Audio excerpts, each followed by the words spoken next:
Thank you. Please sit down.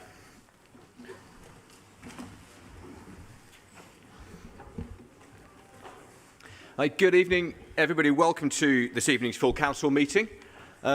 Before we go any further, I should explain for those who are expecting to see the Lord Mayor sitting here today, that is not me. The Lord Mayor, unfortunately, is currently in hospital, having had 2 procedures. He's now recovering, and I'm sure everyone will join me in wishing him all the best for a speedy recovery, and we'll look forward to seeing him back in his seat in the near future. The Deputy Lord Mayor is also unavailable this evening, which leaves me as the most recent former Lord Mayor available to chair tonight's meeting. So I shall do my best. And for those councillors from Public Forum who are concerned about what the correct form of address might be for a former Lord Mayor, I don't know either, but let's say acting Lord Mayor is fine, or chair or chairman, or anything that's reasonably polite, I'll go with. So, welcome particularly to everyone in the public gallery. Great to see a full public gallery. Thank you very much for coming and being part of today's meeting. And welcome as well to people watching us on the YouTube channel. For those who are in the building, I need to draw your attention to the safety procedures. We're not expecting any sort of drills or alarms today, so if an alarm does go off, it's a real one. We'll need to evacuate the building. Security staff will give you directions to the nearest exit, which usually will be the front door that most of us will have come in through, and we will collect on College Green in front of the cathedral. So, agenda item 2 is apologies for absence. I've received apologies from, of course, the Lord Mayor and Deputy Lord Mayor, together with Councillors Davies, Hathaway, Stone, Plowden, O'Rourke, Cheney, Ali, Bradshaw, Dyer, and Sharon and James Scott. Are there any other apologies from the floor for councillors? No? Good, thank you. In that case, we'll move on to agenda item 3, declarations of interest. Do any councillors have any interest to declare that are relevant to matters on today's agenda? Again, no. In which case, we'll move on to agenda item 4, minutes of the previous meeting. And I move that minutes of the previous meeting of full council held on the 9th of May be agreed as a correct record. Do I have a seconder? I will second those minutes. Thank you very much. Can I take it those minutes are agreed? All those in favour say aye. Aye. I think that's unanimous. Thank you. In which case, we move to agenda item 5, which is Lord Mayor's business. Council will note the sad news that Doug Naismith recently passed away. Doug was a councillor in here from 1981 to 1998, and then MP for Bristol North West from 1997 to 2010. I know there are members who would like to share some memories and pay their respects to Doug, so I'll call first on Councillor Massey, please, to speak. Thank you, Chair. And I feel really privileged today to pay tribute to Doug Naismith, who recently died. I knew Doug for many years, originally through the Labour and Co-op Party, and my husband also knew him well. Doug was always proud of his Scottish heritage, having been born in Musselburgh. He went to Yale University to do research for his work in immunology and continued with his academic career, only later becoming involved in politics. He first became a councillor in 1981 and represented Hillfields Ward. Doug stood as a parliamentary candidate for Bristol North West in 1992 and only lost by 45 votes. He stood again in 1997, and this time he won by 11,382 votes, which was a bit of a turnaround. He left Parliament in 2010 after a career where he used his knowledge of science, higher education and cooperative development to advantage. He was chair of the Parliamentary University Group and president of the Dementia Trust. He was always a very keen supporter of Co-op Party principles. After he left Parliament, he stood as a Labour and cooperative candidate in Avonmouth Ward in 2010. I had the privilege of being his election agent, but little did I know that we would make history with that election, as I am sure some colleagues on the benches beside us will remember. At that election, the votes were counted at City Hall in the Lord Mayor's reception room. We had 3 recounts and deadlock on each session. We changed counters several times, and council officers were actually asked to leave whatever meeting they were in and come along and help out with the count, because all the others had been doing it for so long. The Conservative Party agent and I were arguing over every potential unclear ballot paper. The last resort was to put their names in a ballot box and draw one out, which happened to be Doug's name. So he won by one vote and went down in history, much to the relief of all of us after a very long day and night. Doug was a kind and gentle person, and we will miss him. We send our best wishes to his family and will long remember him. Thank you.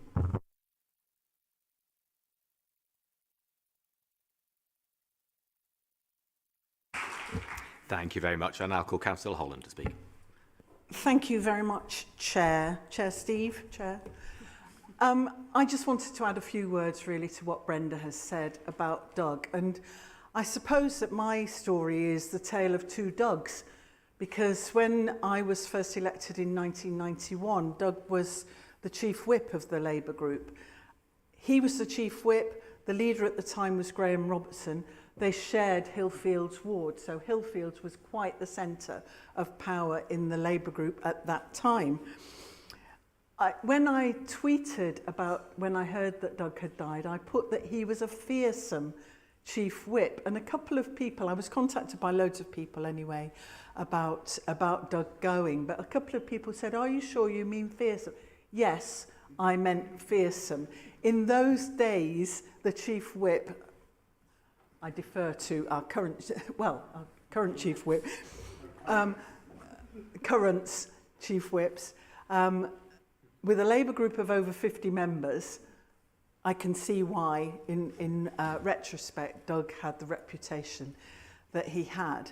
Brenda has described that Doug liked to sail quite close to the wind, didn't he? In 92, missing a parliamentary seat by 40-something votes, and then winning a council seat when he returned from Parliament on the drawing of lots.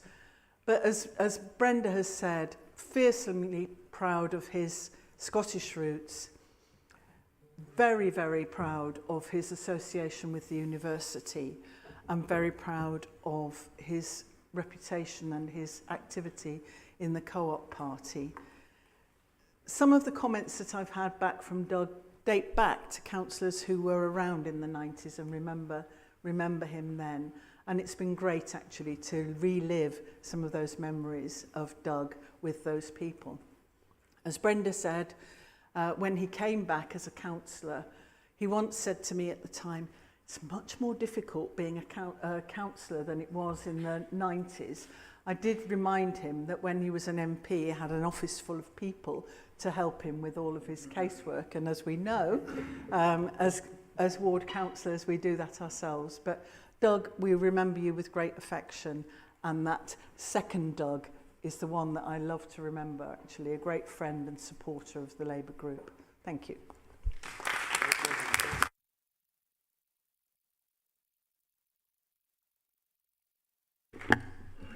Thank you very much. I'll now call Councillor Poultney to speak. Thank you, Chair. So I didn't know Doug Naismith particularly well, but I kind of came to know him through the people whose lives he affected. I was councillor for Lockleys in a previous life at a time just after Doug had stopped being the MP for Bristol North West, and the impression I got from him when we met was of a very charming, very affable, a very personable and friendly man. What impressed me really immediately was the way that he stuck with the things that he'd been doing as an MP after he'd left Parliament. He continued to be a regular fixture at neighbourhood community meetings. He continued to be a trustee of a local neighbourhood group. He kept working very, very hard, and that was reflected by everyone that you spoke to.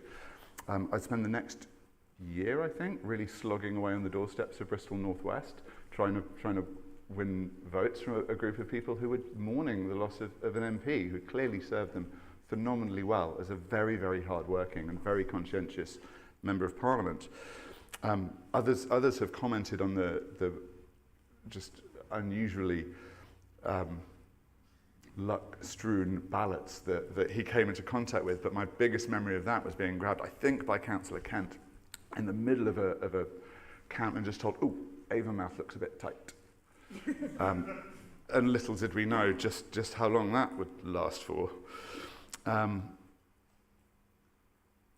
he was, of course, one of the Labour MPs that couldn't bring himself to vote for the Iraq War. And I think that was one of those positions that vindicated him so completely as his political career continued.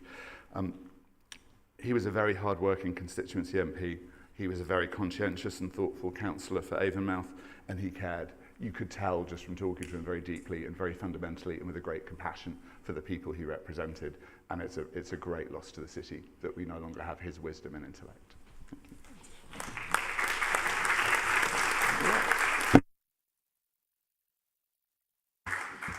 Thank you. I now call Councillor Weston to speak. Thank you very, very much, Acting Lord Mayor. I was first elected as a councillor in 2006, and I was young, slightly thinner, darker hair at that time. And Doug was an MP, and I'd only ever really known Doug as an MP. And even though I was the upstart, you know, I was in the opposition party, Doug was unflinchingly polite. That was the way he acted. There was none of this trying to score points or anything else. He had a job to do and was there to represent the people. And he worked with me in that new position. And that's what I remember. I remember the 1,878 votes again and again. And sometimes I relive that in my nightmares. But I'm glad you were relieved at the end of it. The irony there is we actually heard afterwards that we think one of our candidates' relatives didn't vote. But the thing that stands out for me, that's the best when it comes to Doug, and I had a great deal of affection, was there was a point, I think, when the Liberal Democrats were in the administration, and I'm not sure what nefarious scheme you'd obviously done, but there was something, obviously. And what happened, whatever it was, it triggered the Labour Party and the Conservative Party to walk out. Now, yeah, I can't remember what exactly what motivated it at the time, and Doug and I stayed. Now, there are two reasons for potential reasons that I stayed. One is that I was a man of principles, or the second one is I missed the briefing and wasn't sure what was going on. But Doug didn't walk away from a fight. That was his. So though he was the lone voice on the bench, he stayed there, and we had the argument. It was quite lonely over here at the time. Maybe I should have paid attention at the briefing. But Doug was a man of principle. He was a gentleman. He knew what he believed in, and he was prepared to take all manner of flack to deliver that. And voting, as he did, against the Iraq War, I think shows an awful lot, because he sacrificed a political career on that, when you consider the direction the party was at the time. So that principle, I think, is probably the thing that I remember best. For us, Doug is missed. We genuinely miss him rather warmly. Our thoughts and our prayers are with his family, but he was a credit to the Labour Party and this city and the people he represented. Thank you, Acting Lord Mayor.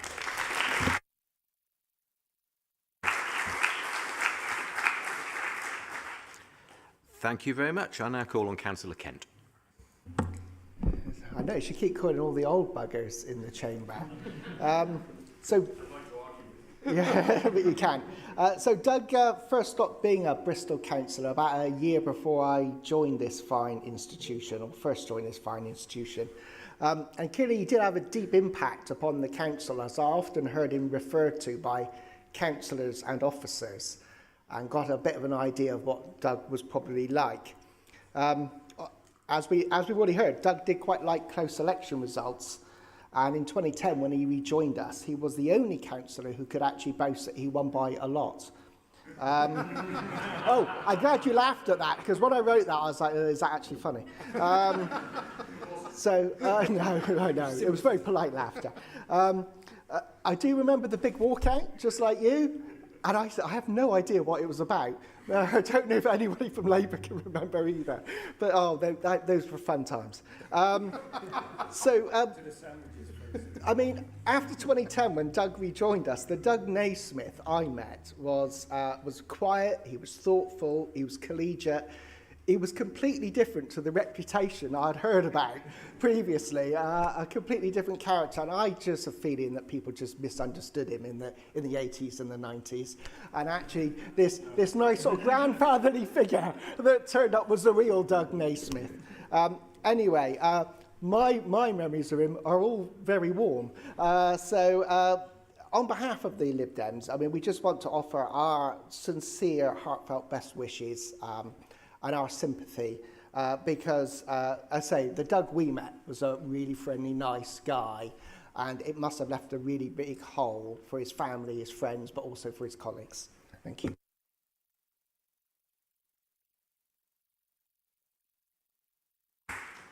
Thank you. And finally, I'll call Councillor Hopkins. Thank you, Acting Mayor. A nice man. I had dealings with him quite a lot in the cabinet when he was an MP and afterwards. And whilst he was very, very clearly a Labour MP and Labour councillor, he wasn't dogmatic. He didn't stand and chant party policy or anything along those lines. He could reason and work with people. And it was surprising how he got along with people from different backgrounds. So a very good councillor, a very good MP, and yes, he will be missed. Thank you.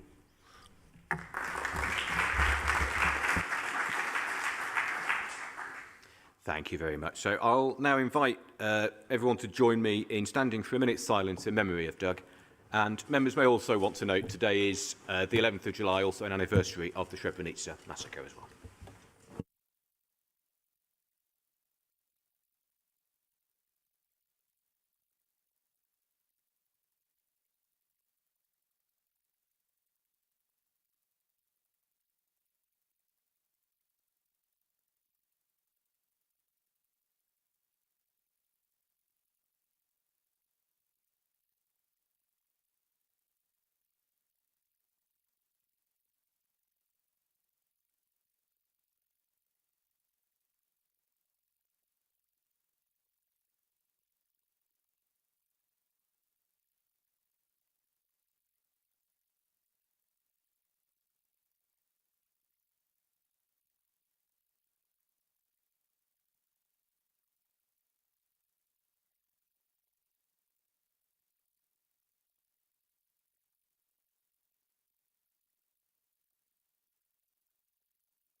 Thank you.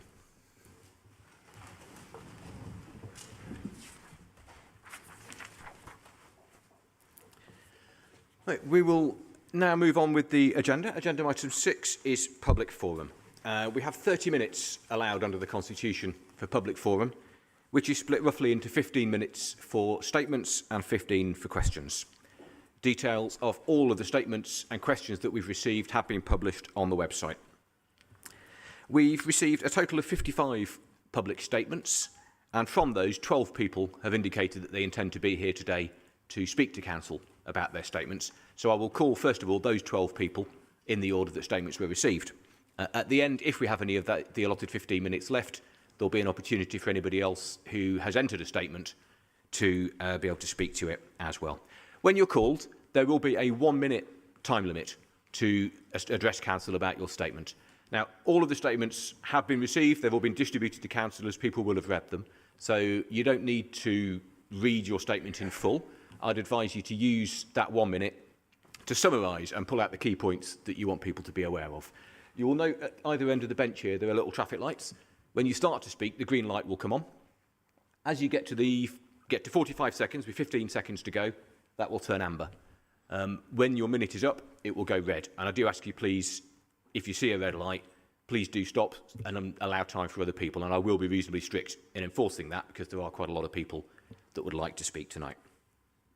And so, we're going to take the first statement, which if you're looking at the list, is actually last on the list, but that was because an email got missed. I am quite happy this was the first statement received, and so I'm going to call on Mark Ashdown, please. Mark, I'm sure I saw you. There we are.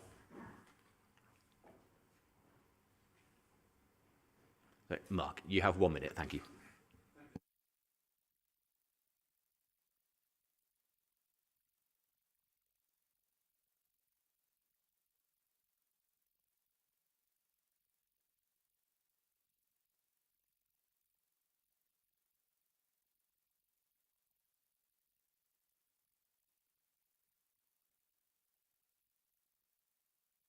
My apologies, Matt, is not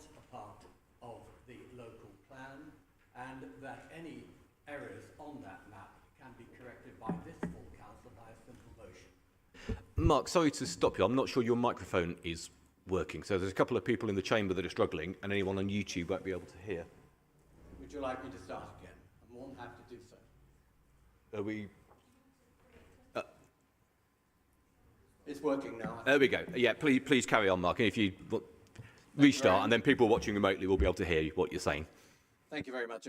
As I've said, I'd like to thank Councillor Galandras to his question to the Mayor about the incorrect boundaries shown for 7 sites of nature conservation interest on the local sites policies map.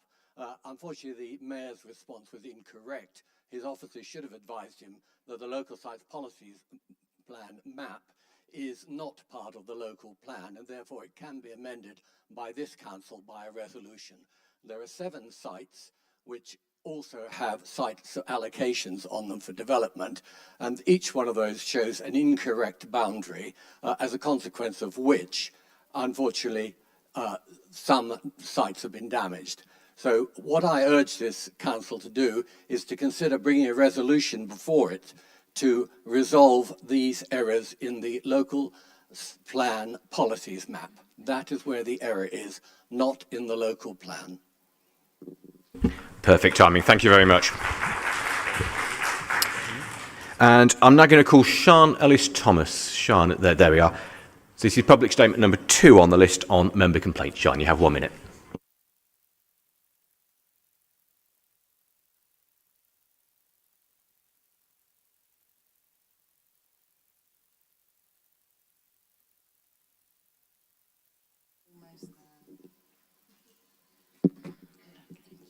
Hi, I'm Sian Ellis-Thomas, the Chair of the Friends of Redcatch Park in KNOWLE. We should be able to depend on honesty, integrity and respect from all our elected representatives. The current system of accountability for councillors is just not fit for purpose and must be addressed so that residents, community groups and indeed officers can access a fair system of complaint and redress. I am speaking from experience that it takes courage and considerable emotional labour to embark on a complaint of this kind against a member, and it is not something that anyone instigates without being pushed to the very edge. The commitment by our councillors to work with community groups is absolutely essential, but so is the assurance that those councillors that do work with us must also be accountable to treat us with honesty, respect and dignity. Sadly, that is not our experience.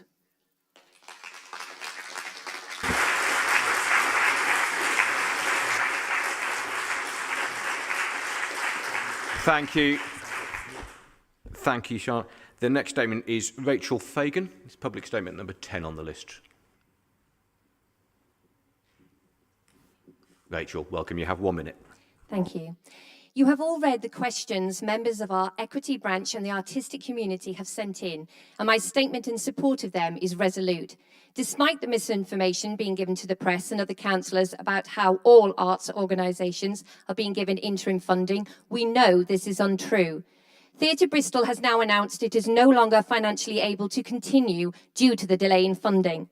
This is the reality of the Mayor's decision. It places creative workers' jobs at risk now and is damaging the creative fabric of the city for all of Bristol's inhabitants.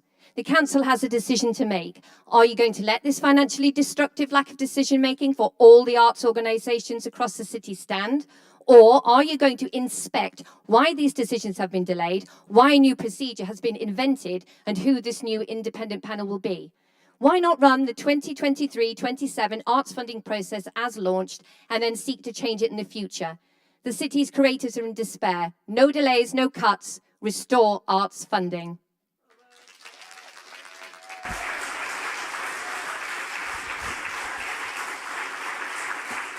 Thank you. Thank you very much. The next statement is Alex Oliver, statement number 20 on the list. Alex, there we are. Welcome. Alex, you have 1 minute. Cool, thank you. I'm utterly appalled at the events that took place on the 5th of July regarding the Broadwalk planning application decision. I believe the duplicitous action of certain councillors makes a complete mockery of our local democracy. I implore the council to discuss this at length and provide transparent open and honest information to the Bristol public about everything that took place. Otherwise, I fear that this will further erode the standing of our elected representatives and the reputation of the council, and our local democratic processes will fall further into disrepute. Thank you.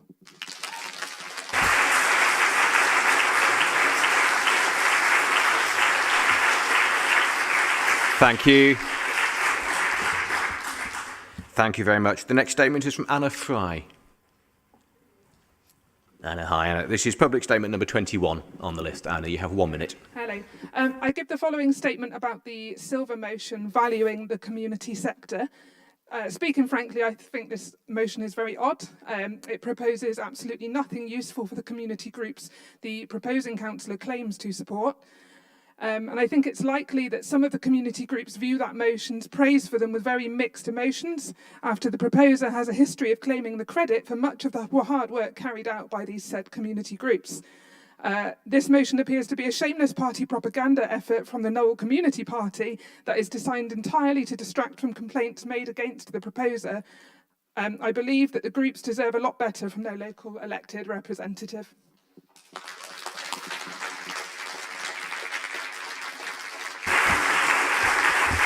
Thank you. Thank you. We now move on to Zachary Barker, please. Public statement number 23. Hi, you have 1 minute for your statement.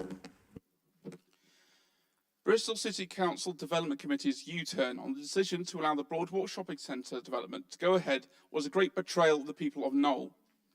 The main perpetrators of this betrayal were the Labour councillors, who inexplicably changed their votes to overturn a unanimous decision to reject this development. A rejection which was celebrated by many residents and community activists in KNOWLE. These same residents and activists were misled by at least one council officer who assured them that the meeting at which this took place was nothing more than a formality. Many of them woke up the next morning to find that everything they had worked for had been overturned overnight. Bristol Labour, the KNOWLE Community Party and responsible council officers should take note. The people of KNOWLE will not stand for this farce. KNOWLE Liberal Democrats stand with them.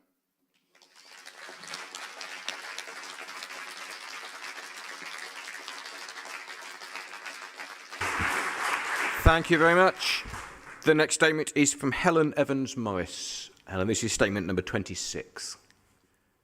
Welcome, Helen. You have 1 minute. On May 31st, I stood in this room and watched as Development Committee A unanimously rejected the Broadwalk development. Last week, I watched in horror as the same committee, who were meeting to confirm the wording for refusing the application, proceeded to reopen the debate and miraculously a U-turn on their decision based on absolutely no material changes to the proposal, just that non-committal will try to increase affordable housing from the developers. The unanimous decision in May was a huge win for KNOWLE and gave hope to both us and other groups across the city that if you persevere and follow the democratic process, it is possible to make change. However, in the space of one meeting, the actions of 5 councillors completely extinguished the few remaining embers of trust people have in local democracy and made a mockery of the entire planning process. Whether you agree with the Broadwalk proposal or not, anyone with an ounce of integrity can see that this was an underhand manoeuvre that brings the whole of BCC's ethical standards into disrepute. So I stand here today to urge you to take a long, hard look at what happened and rectify this wholly undemocratic and immoral debacle before it gets as far as a judicial review.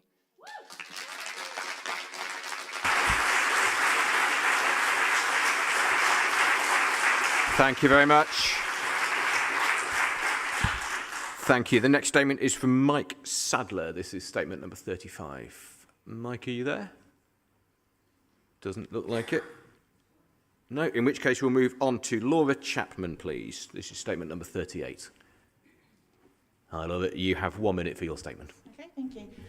Councillors Hume, Jackson, Hussein, Geeta and Eddy, your actions last week have shocked South Bristol to the core and have fatally undermined our faith in the elected members of this council. The insight, integrity, compassion that was demonstrated on the 31st of May gave us hope and demonstrated that democracy was possible. No one believes that any longer.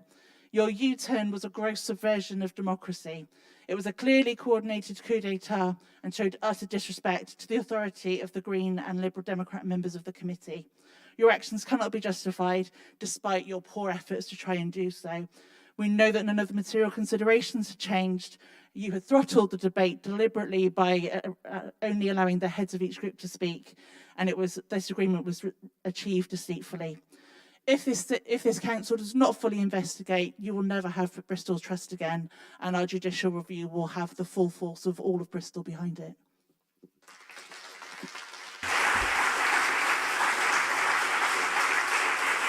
Thank you. Thank you. The next statement is from Michelle Tedder. This is statement number 42.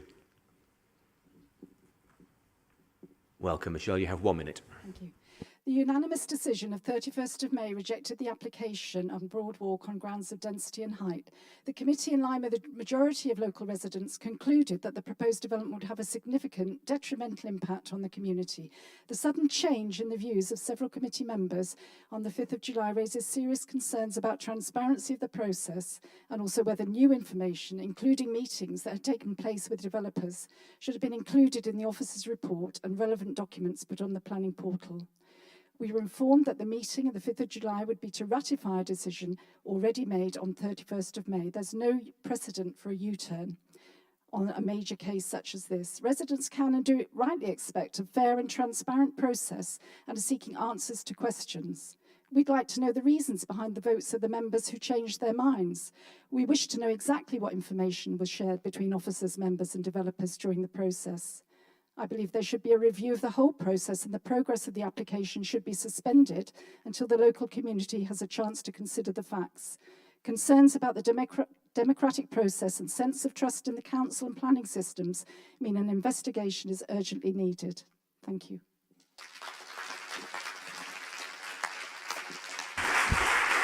Thank you very much. Thank you, and we will move on to Ben Skingley. Ben. Welcome, Ben. This is public statement number 51. You have 1 minute, please. Mayor Marvin Rees has previously voiced concerns about a values-free dash for growth and has said now is not the time to lessen democratic oversight of housing delivery. I quote, "We want to build quality homes, not just get the numbers up. We have witnessed an astonishing disregard of democratic oversight and public opinion.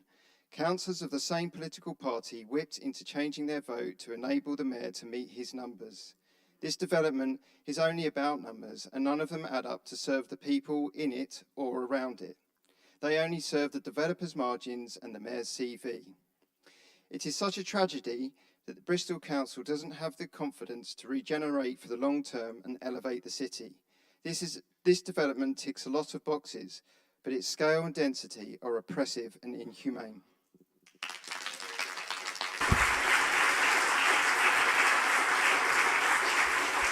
Okay, thank you. Thank you very much. And we're going to move on to Adblock Bristol, please. Have we got someone to speak for Adblock? Hi. This is public statement 52. Hi there. Thank you. You've got 1 minute. Hi. Councillors and the Mayor may be aware that the new giant advertising screen on Bond Street South at the back of Cabot Circus has caused a strong local response. You may have seen that after months of work, the 11-metre high screen has now been erected right in the middle of the pavement, which is also a dedicated cycle path. When switched on, the screen will be a giant distraction for drivers navigating a busy road that has nearby pedestrian crossings and high footfall owing to the proximity to the shopping district. Digital screens are highly distracting to road users, especially young drivers. The risk that this screen poses to safety is unacceptable. As well as this, it adds nothing but a large eyesore to the character of the local area and will shine harmful light pollution directly onto student flats. Adverts for material consumption will dominate the screen, undermining the council's work to reduce emissions and encourage healthy living. The screen will also use a shocking amount of electricity. The power specification given within the application shows that a typical usage is around the same as 11 UK households. Thank you. That is the minute. Can you start winding up? Thank you very much indeed.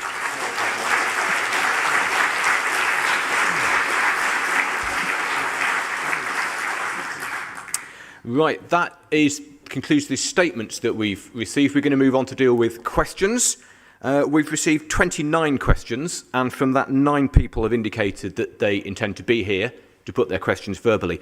That is likely to be more questions than we have time to fit in 15 minutes. So we will get through as many as we can. I'm going to take them in order received, but I will skip slightly to try and cover as many subjects as we can within the time we've got and not have a series of questions on the same subject. When you're called, I would ask you to put your question to the Mayor as succinctly as you can. If there's lots of explanation and context around it, please just read out the nub of the question. The Mayor will respond to your question, and then for each question that you've asked, you have the opportunity to put one supplementary follow-up question to the Mayor if you would like to. So the first question is from Linda Rook. Do we have Linda? No, in which case we'll move on then please to Ian Harris.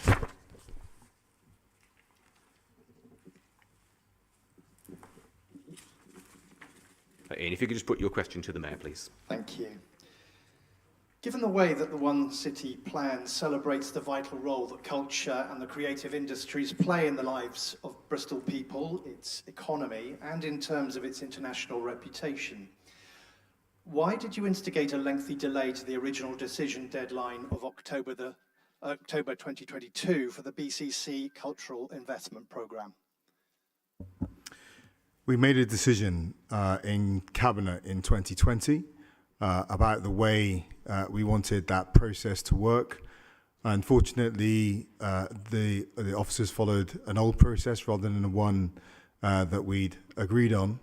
And on that basis, we asked for the process to be run again in line with the principles that we'd laid down. Unfortunately, because the process has to be run again, it does involve a delay. But our commitment is to follow the principles around inclusion, diversity, and sustainability, and actually do things in line with the delivery of the Sustainable Development Goals. And this new process will do that. Thank you. Ian, would you like to respond with a follow-up question, or move on to the second question that's printed on the sheet?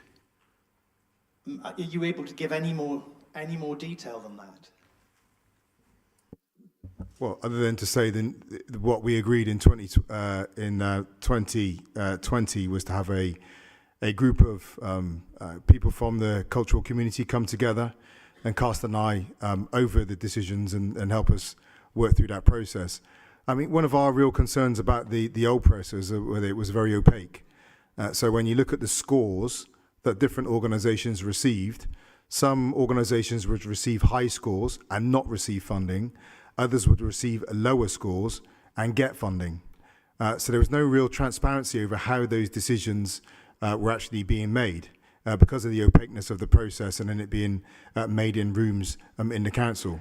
And we want to iron out those inconsistencies within the way funding is allocated. And clearly what we want to do is to make sure that the cultural sector as well is one that is on the forefront of our aim in Bristol of delivering an inclusive and sustainable city, and putting these processes in place will make sure that happens.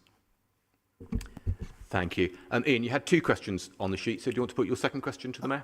I mean, you sort of dealt with the second one, but as far as I'm concerned, that given that a rigorous process had already been conducted by council officers in previous years, and given the impact that it has upon the arts community, your 18-month delay, it seems extraordinary. Well, the delay isn't across the board of all cultural funding. There's a particular area that will be impacted. We recognise that, and money will be carried forward.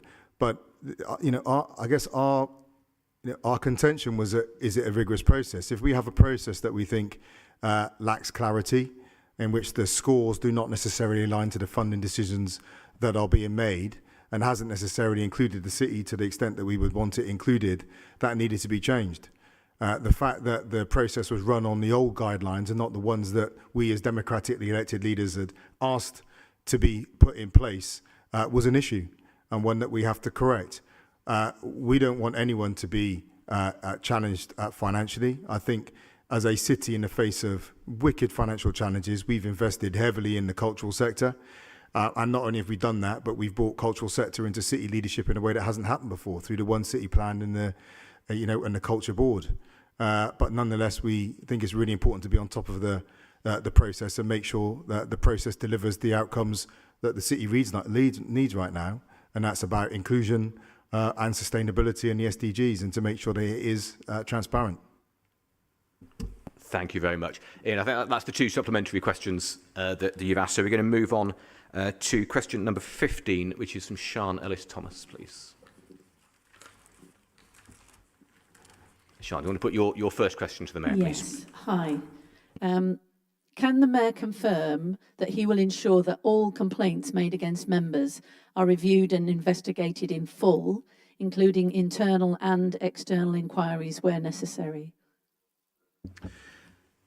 Thanks for that question. And I've read about what's been going on in the community, and as much as to say, thank you for standing up and bringing your issues into the public domain. And like I say, you have our support.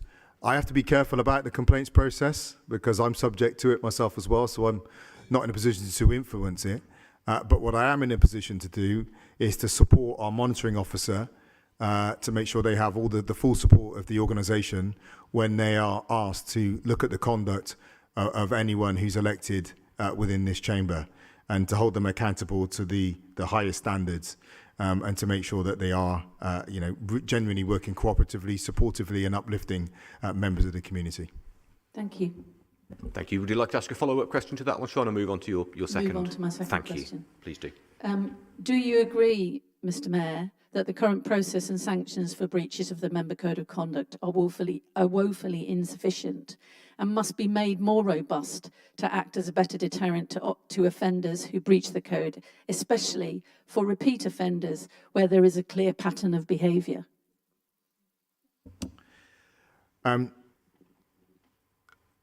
So I want to be a little bit wary about stepping into the complaints process. Again, we have a monitoring officer. We have our own processes in line with the Local Government Association, and I'm sure work has already been done. Well, I know work has already been done to reach out to the LGA, Local Government Association, to get advice and to make sure that our processes, are up to scratch. But there is another disciplinary process that will be available to you next May, and it's called the local elections. And if you have a member that professes to represent you but is putting out misinformation and acting in an inappropriate way to members of the community, you have 10 months to get yourself organised for polling day.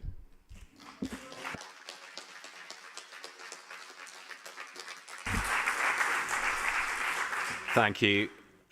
Sean, I'm assuming no follow-ups to there. Thank you very much. In which case, we'll move to Emma Harvey, please. This is question number 20. Hello, it's me again. Marvin, it was really great that you opened talking about fairness and consistency and transparency in decision-making, because probably one of the most inconsistent, unfair and untransparent processes of decision-making in the city is community asset transfer. It's pretty much decided by a couple of officers behind closed doors, and from what I can gather from my own experiences of it, incredibly inconsistent. So what I'm here to do today is say, I think, I'd like to see a different decision made. Can you just put a question to the Mayor, please, so the question is, would the Mayor consider introducing a public realm asset class to protect community assets from asset stripping that's currently going on in order to fill a £36 million budget deficit? Thank you. Well, there were obviously lots of charges in there and some big ones, including asset stripping. I don't think that's what we are trying to do. First off, I'd say that our approach to community asset transfers is to find good people that want to get good stuff done and put assets in their hands so they can get good stuff done, whether or not this council is operating effectively or not. I think it's at the heart of our community development, asset-based community development approach to Bristol.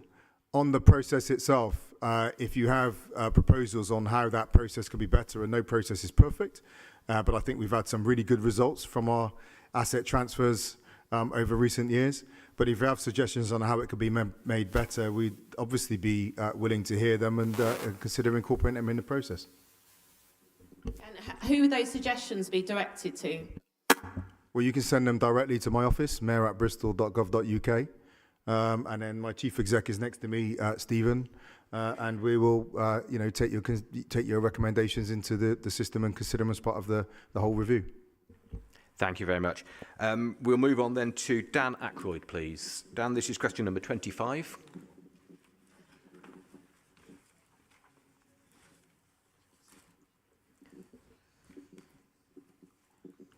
Dan, welcome. Please put your question to the Mayor. In the Cabinet meeting on the 4th of July, Councillor Craig said on behalf of Mayor Rees, the NIMBYs who love to roll around on Twitter will never contribute anything other than their negativity. Please can you clarify exactly who you mean? For example, is it every Twitter user who is interested in Bristol that rolls around in NIMBYism, or is it only the people that don't agree with you? No, I mean, I think there are some realities. I think it was Councillor Cheney you're referring to, who's been an outstanding deputy mayor for Bristol. And dare I say, one of the things that makes him outstanding is he's genuinely grown up on the underbelly of this city, understands what it means to generally struggle without food, without clothing on occasion, new clothing, not running around naked, but taking his clothes out of the lost property stock at school is an incredible human being. So there's a couple of things that I think I pick up on your question. One is Twitter is a very negative place, and it has become a place for people to go and put the one-liners out. I think that's pretty much recognised as a little bit of a universal truth now, and there are such things as NIMBYs. There are people who say, yes, I agree, you need this, but not here. In fact, we were in a big event in London recently, and one of the investors that we would need to come in here to help us solve our problems in Bristol has talked about the new phrase has moved on from NIMBY, and it's now banana. Build absolutely nothing anywhere near anyone. So we as cities all over the UK are facing this challenge of how we deal with our existing landmass. And I repeatedly say Bristol's 42 square miles. We have a growing population on top of an existing housing crisis. And inevitably, as we try to solve that housing crisis, we have to deal with the consequences of when we say, right, we're going to build here. And that will have pushback. Now, sometimes pushbacks are absolutely, to the point. But sometimes they're not always to the point. And I think that's what we're talking about when those aren't really to the point and they're more about the personal interests of the opposer than they are about the common good of the city. Thank you. Dan, do you want to respond with a supplementary question on that? Yeah, you just don't seem to understand that people have deep concerns about the quality of the buildings that are going up. The buildings, people are objecting to these buildings because they're too small, they're not of high enough quality, they're going to end up with a lot of poor people living in them. I hopefully won't be living there. Dan, apologies, but we've got limited time. This needs to be a question, please. Does the Mayor understand that people who disagree with him aren't necessarily just being negative? Of course. I mean, in terms of, I'll come back to that, but in terms of understanding, I do understand about the significance of a poor quality home. I'm not going to point her out, but my mum's here today. We lived in a cold house when I was growing up. We were desperate for a decent house, whether it be in a cold flat in Lance Weston and then in Easton before we had central heating. There was periods of time we had no carpet on the floor. We just had the three inch plywood floor covering. So I know about good quality, the importance of good quality homes. I lived at the bottom of Twinnell House and Rawnsley House. I knew people that lived in the flats. I saw when Rawnsley was used as a depository for people with social problems, so they were all in one place at the same time. So to make the jump to say I don't understand is a huge jump, and one that's incredibly unfair. We have set out from the beginning to say we want to build homes. We want to build the right kind of homes, high quality homes, warm homes, affordable homes in the right places to help us solve, the housing crisis that is, upon us. That's what we've set out to do. Anyone that will help us navigate that challenge of how we divvy up that 42 square miles we have, that is Bristol, between the homes we need for a growing population, 550,000 people within the next 27 years, protecting land for work, protecting land for nature, protecting land for leisure. These are wicked challenges. We're all ears to people who make constructive contributions to how we deal with those trade-offs in this finite land space that we have here.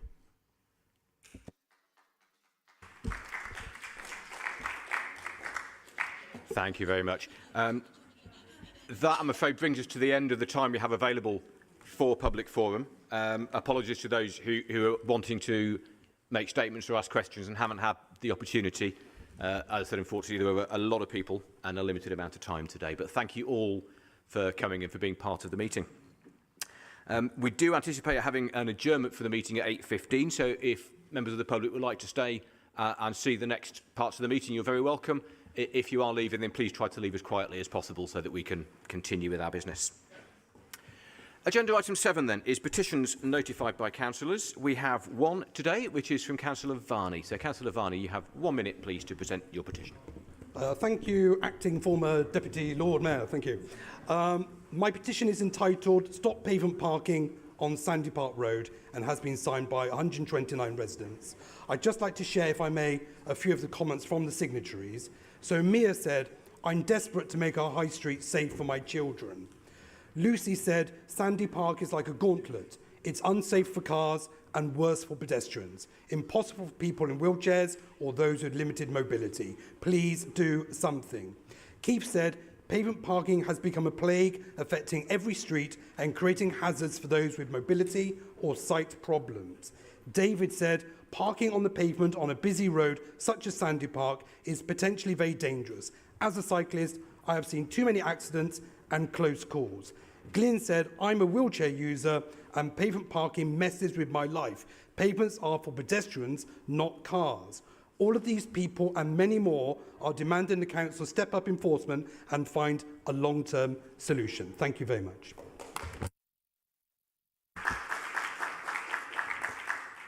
Thank you very much, Councillor Varney, and thank you to those in the public gallery for leaving as quietly as it's possible to move a large number of people around. We appreciate it.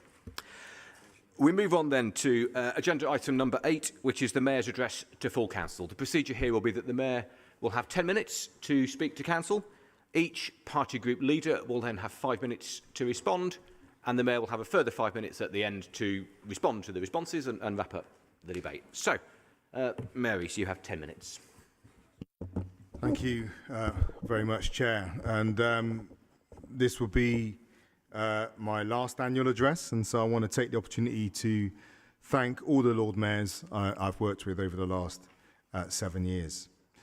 So in 2016, in this chamber, I used kind of a well-known African proverb, says, if you want to go fast, go alone. If you want to go far, go together. And I'd say that over the last 7 years, we have gone far. We've got stuff done. And at the heart of that is the building of incredibly positive relationships with our city partners across health, higher and further education, our unions, voluntary sector, and private sector, who've wanted to work with us to get stuff done. They've jumped at the chance to work with an ambitious, outward-looking local authority that was clear on its values. And that's translated into national partners such as Homes England, Network Rail, L&G, DLUC, wanting to work with us, to invest in us also. And the common theme that made all those relationships successful was everyone being committed to taking on the complex challenges and secure delivery, real delivery for the people of Bristol. And we have had great occasions, actually, where coalitions of the Cabinet, the Labour Group, and some councillors and other parties have worked together, been able to work with us to ensure delivery on issues of real local importance, such as bus lanes, livable neighbourhoods, Citizens' Assembly, and of course, the budget. So let me just spend a bit of time reflecting on this record of delivery. First, City Leap. 4 years in the making, £7 million invested, plus officer time, now bringing £630 million of investment to Bristol by 2028 in decarbonising our city, saving 150,000 tonnes of emissions over that time and transforming the Bristol's relationship with energy. And actually now being held up as not only a national but an international example of what cities can do, as we found at London Climate Week last week and will be at COP. And that's one of the reasons for our international profile becoming so strong. City Leap, as I said, was discussed at London Climate Week, will be on the agenda at COP, as the world begins to grapple with the reality that the battle against climate change will be won or lost in the world's cities. There's been real and tangible cultural investment, from Bristol Beacon to the Old Vic to St George's. And this year there were over 100 free events in Bristol.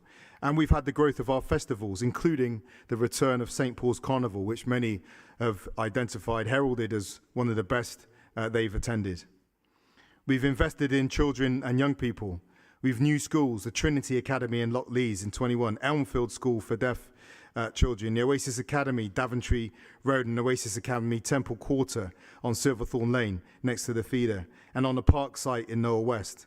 And that contributes to an increase in school places, including SEND.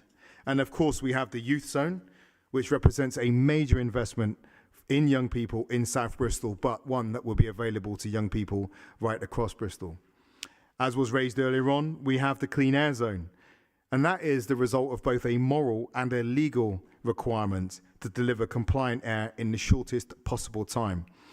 But we also secured £42 million to support people and businesses through the transition.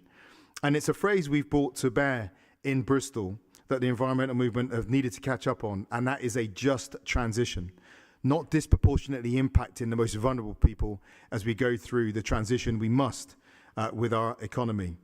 So we've just secured another £11 million of exemption funding, and we've intervened, by the way, to ensure that the threshold target for support was increased from those earning under £27,000 to those earning £30,000 a year. So more people including in the support packages.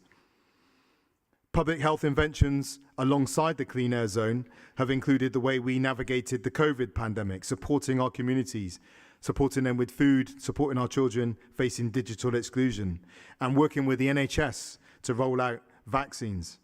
We overhauled the work that we were doing to tackle violence and abuse against women and girls through the Women's Safety Charter, and offered priority housing for women fleeing domestic violence and abuse, an initiative that was really put in my mind from following a visit to 125.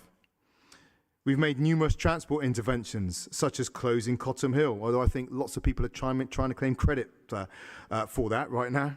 But with the administration, pedestrianised Cottam Hill, Princess Victoria Street, closed to cars, and introduced other segregated cycle routes around the city. We pedestrianised the Old City, and we pedestrianised King Street. And we've invested in bus gates and bus lanes to give them priority. We put bus gates on Bristol Bridge and Baldwin Street to improve bus frequency and reliability. And we've started the long overdue work on our bridges. We are a city divided by a river. That means we need bridges. And we've invested in our bridges along the new cut, with £16 million of repairs now underway, from the Jowl Ferry Bridge through to Spark Evans, Vauxhall Bridge and Bath Bridges, Langton Street and the Bedminster Bridges. We're opening new train stations at Portway and Ashley Down, the first new train stations in our city since the Beeching Report. And of course, we secured £95 million for Temple Meads, which is unlocking the regeneration of Temple Quarter and Temple Island, which will build out over the coming decades. 10,000 homes, 22,000 jobs, £1.5 billion into the city economy every year. And looking to the future, we have the development of the local plan under place, which will set the framework for how we use our 42 square miles for homes, work, ecology and leisure. And this will come to full council for consideration later this year. And most importantly of all, we've built homes. Last year, Bristol built 2,563 new homes, with 474 of these being affordable, the most in more than a decade, at a time when it is most difficult to get it done. Over the remaining months of this administration, we will continue to work with those who want to get stuff done for Bristol and to deliver homes. And we're securing public and private investment with £2 billion ready to be spent in Bristol. That means homes and commercial growth and jobs. And we've put the sustainable development goals at the heart of our One City plan, which means that this growth will be inclusive and sustainable. And these investments include Debenhams, the galleries, St James Barton, our own development at Hengrove Park and the Western Harbour. Now, building affordable quality homes in the right places is the single most significant intervention we can make to change Bristol into a city where all of our children, whatever their background, have the opportunity to get off to the best possible start in life. It's the way we can improve population health, build safe communities, and reduce the price the planet pays for hosting us in our growing numbers. And there's a point to make here. Now, we get a lot of people agree we need to build homes for all of those reasons and more. But too often we've seen they lack either the political will or the political courage to see it through to actual delivery. With that challenge in mind, I offer a reflection for the next 8 years. Bristol is a collective act. What people get from Bristol is not the result of any single organisation's decisions. People actually sit at the intersection of the decisions made by local government, health services, business, voluntary community sector, unions, faith groups, the criminal justice system, and national government, of course. And it has to be about more than Bristol City Council. We have to bring all those institutions into alignment around shared goals. Andy Marsh, our former Chief Constable, once said to me that world-class public sector leadership is not about what you control, it's about what you influence. And that is what the City Office offers you in this chamber. And that's why the City Office is important. I encourage you to reach out, take on a challenge, grow those relationships, and maintain the levels of ambition we've brought to the city. And lastly, I'll say, and it won't be the last time I say this, that it's been an incredible honour to represent this city and to work for the residents of Bristol. You know, I'm connected to Bristol. I was born and raised here, and this is my family's home. And it's no secret that I'm going through a selection right now for Bristol North East at this time. But that will not take me away from the day job of being mayor. I'm still putting the hours in preparing for this winter's cost of living crisis, driving housing delivery, leading Temple Quarter regeneration, and all the other work we have to do. You won't see me in other parts of the city looking for winnable seats. I'm here, and it's Bristol for me. So I'll continue to work to deliver for the next 10 months, and whatever I can do after those 10 months to support Bristol, I will. Thank you.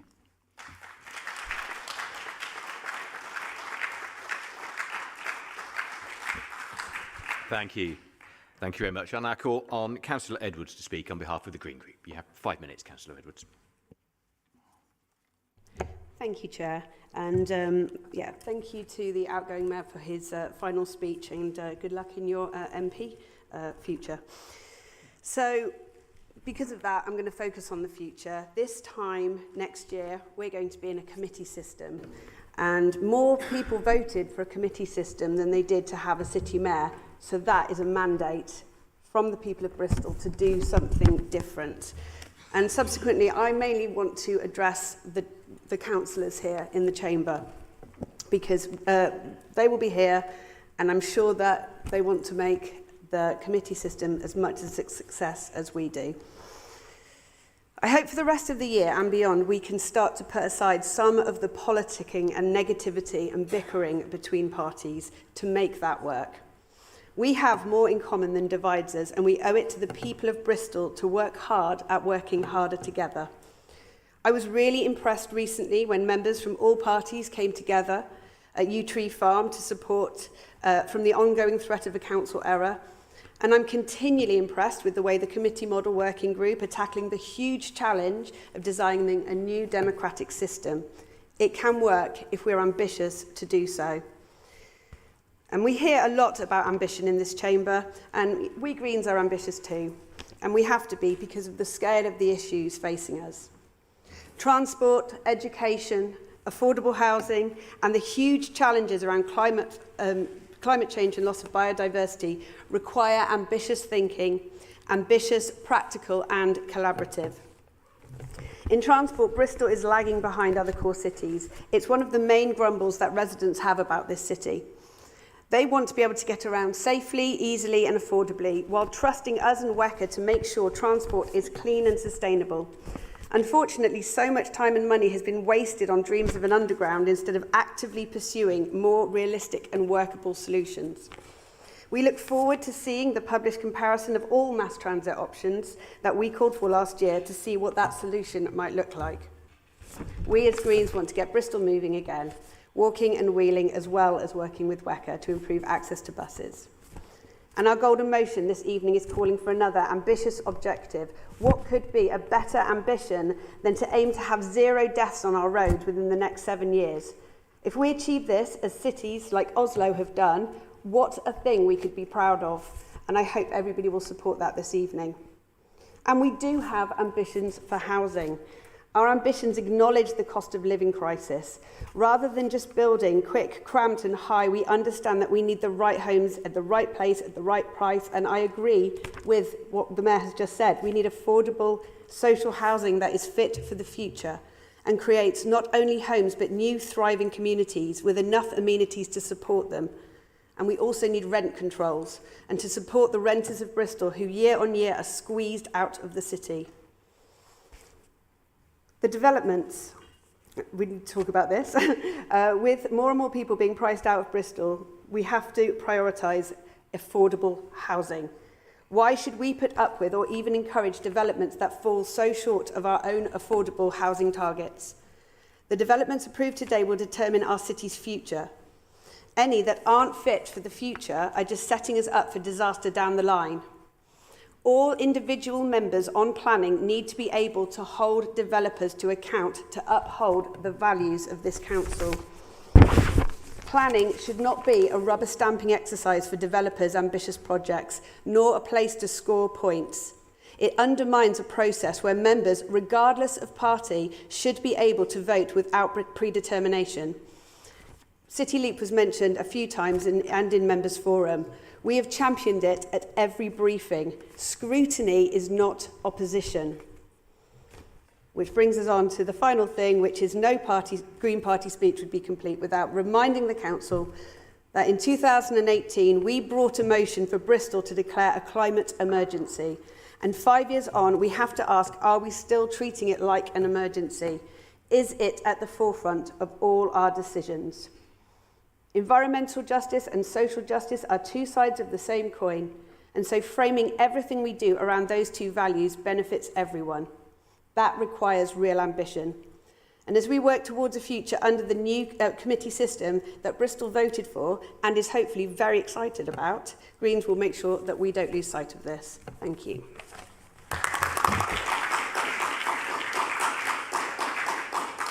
Thank you very much. I now call Councillor Steve Pearce to speak for the Labour Group.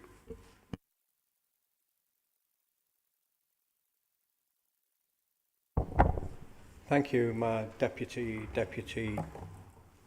Chair. I'd like to start by sending my best wishes, and I'm sure all our best wishes, to the Lord Mayor who's currently in hospital with pneumonia. And I'd like to offer my apologies for pulling you out of retirement, Chair. It's strange to think that this time a year ago, Boris Johnson was still Prime Minister. It hasn't even been 10 months since the nation watched a lettuce outlast a Prime Minister. So it's been quite the year, and for many, not just the above, such a difficult year. Skyrocketing inflation, cost of living crisis, interest rates and the Tory mortgage penalty forcing people further into debt, a stagnant economy, businesses folded, refugees being persistently demonised by government, real-term pay cuts for workers and real-term cuts to council budgets by government. With the country in such difficult times, I suspect someone in Downing Street is having a party. It would be on brand. But you'd think in these circumstances, councils would struggle to get stuff done.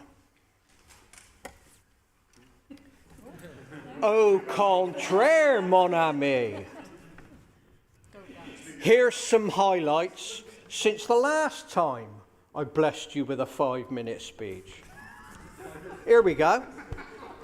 2,563 homes built, including the most affordable homes since Labour were last in government. Work finishing on Bristol's first new train station in a century, and work starting on a second in Ashley Down.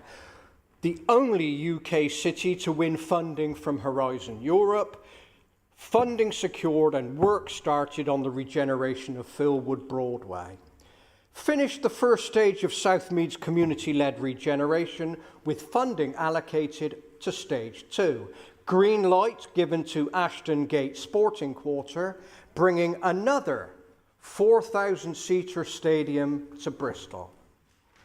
Bandarug Landlord, a UK first. Bristol's biggest council-owned housing scheme in a generation took another step forward. 1,400 new net zero homes, 50% council-owned, new community facilities, a new public park and a clean energy centre. The Living Rent Commission concluded its work and will lobby the government for rent controls. We gave an extra £8 million to help the worst off during the cost of living crisis. Our world-class youth zone had planning permission approved. We finalised the plans for Bristol's first livable neighbourhood with the trial set to start later this year. Allocated an extra £2 million to Bristol's parks, which will give our play parks a much needed refurbishment. We cleared up the city centre by finding companies that kept their commercial waste bins on the streets in the old city and invested £500,000 on a new eco-pontoon in the harbour, supporting everything from algae to birds, much to the dismay of some councillors who didn't think the harbour was an appropriate place for a pontoon. Our budget continued to protect our children's centres and libraries from government austerity. Following pedestrianisation of Cottam Hill, we announced our plans to do Chandos Road, Overton Road, Rosemary Lane and more next. Secured £11 million to help private renters retrofit their homes. Ground broken on the University of Bristol's new £550 million campus. School streets opened and plans announced for more.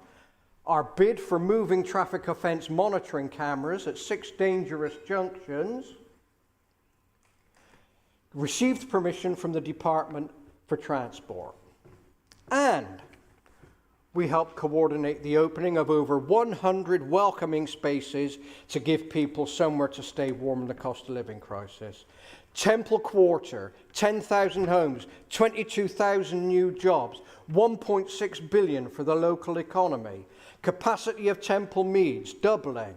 City Leap, biggest ever decarbonisation project, certainly the first of its kind in the UK, possibly the entirety of Europe. That's a red light, Councillor Pearce. Can you wind up, please? No matter the colour of your rosette, you've got to admit this is impressive work delivering for the people of Bristol, especially considering what's been happening in government during this time.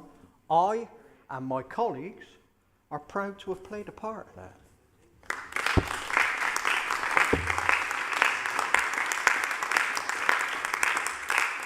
Thank you. Thank you very much. I'll call Councillor Weston to speak for the Conservative Party. You have 5 minutes. Thank you very much, Acting Lord Mayor, Your Lordship. Well, yeah. It's always good to follow and listen to the hustings for the potential candidate for North East Bristol. I mean, the address to full council of the Mayor. I do find it slightly rich, though, when he had to go... Sorry? Are you in it too? I hear there are lots. Right. Incidentally, by the way, I hear elections are quite expensive. If you want to raise money for the North East Bristol constituency Labour Party, we'd be happy to donate, come along and watch. The only sound you'll hear is the popcorn we eat as your candidates all vie for it. I'm happy to make that contribution. It's a genuine offer, so please invite me. What I wanted to say, though, is I find it a bit rich when the Mayor talks about other parties claiming credit for work. So all the funding for rail wasn't secured before you were elected then. When you sit there and think, we secured X funding for Project Y, what you really mean is the government gave you money. It's funny how recollections vary, because my recollections of your administration are somewhat different. I just think of Energy Company, the Beacon Project, trouble at the Waste Company, mess-ups at Yew Tree Farm, Brislington Meadows, where you sold land for housing and then complained that they wanted to build housing with one of the partners that's mentioned of Homes England. What did you think was going to happen when you sold the land to Homes England? You enabled that. Not you, Tim. You've been consistent. I will look elsewhere at everyone else. But I'm sorry, what did you think was happening? That's a mess entirely of your own administration's making. You're talking about wasting money on an underground pipe dream, literal. How much? Really? A clean air zone that divides the city. We're divided by a lot more than just bridges. You know, we have great rancour in the arts community. Some of them are still here. Thank you very much for attending. They're still here. The uncertainty that that's causing. And we have suburbs which seem to be ignored all the time. And if you want a greater example of this, look at Area 2 or Area 6 committees. When we're trying to talk about road safety later on, they can't deliver anything because they have either minus £10,000 or zero. That is it. So suburbs aren't sliced. We actually have the development, a lot of the development you're talking about. Council houses being built. Doesn't come with any sill. We're doing our strategic job. Can't make our roads any safer. The suburbs constantly ignored, and the way that the area committees are cut up exacerbates that problem. But actually, you are right. We actually need to look at what's happening going forward, because this is going to be a tumultuous year. We do have the committee of the committee reporting back on the committees, so I look forward to that. And actually, on the whole, we're generally working quite well on that. I'm sure my colleagues are enjoying every minute on every meeting that they attend there.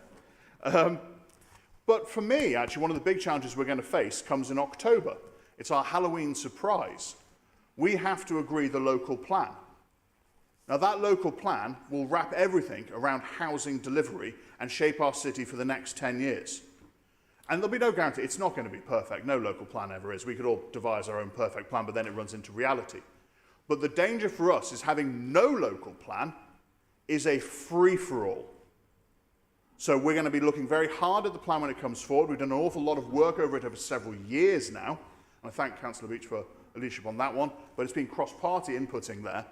That, for me, is one of the critical decisions we as a council, because so much power is vested in the mayor, but that's one where we as a council retain that control. So I would say this. I'm going to be leaving an 8-year-old son trick-or-treating, and he's not very happy with me on this, on Halloween. But that debate will be one of the most critical we have this year. So colleagues, please abandon your children. No, that's a bad message. On Halloween, the scares, I'm afraid, will be in here. You have to leave it out there. Well, we'll see. We also need to make sure that the administration that follows this, the process that follows this, does retain aspects of this administration which I do think are of benefit. So we need to make sure things like the One City approach, working with partnerships, does have to continue. We may not agree on everything. We're not going to agree on everything today. But actually trying to work with others to see if when we pool resources, that needs to outlive the mayoral system. Bristol Leap. Now, I think this can be exciting. I'm somewhat jaded when it comes to grandiose schemes, but I want it to work. So we need to make sure that what follows us carries on, holds it to account, and delivers for Bristol. So thank you very much, Acting Lord Mayor. I saw the red light and you're getting ready for this. Recollections vary, but we have an exciting year ahead. Thank you, my Lord Mayor. Thank you very much.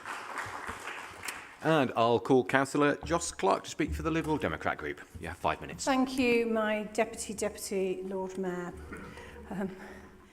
As we come into the final year of the mayoral system in Bristol, I was really hoping to be able to celebrate the city's successes and then start looking forward to the committee system next year.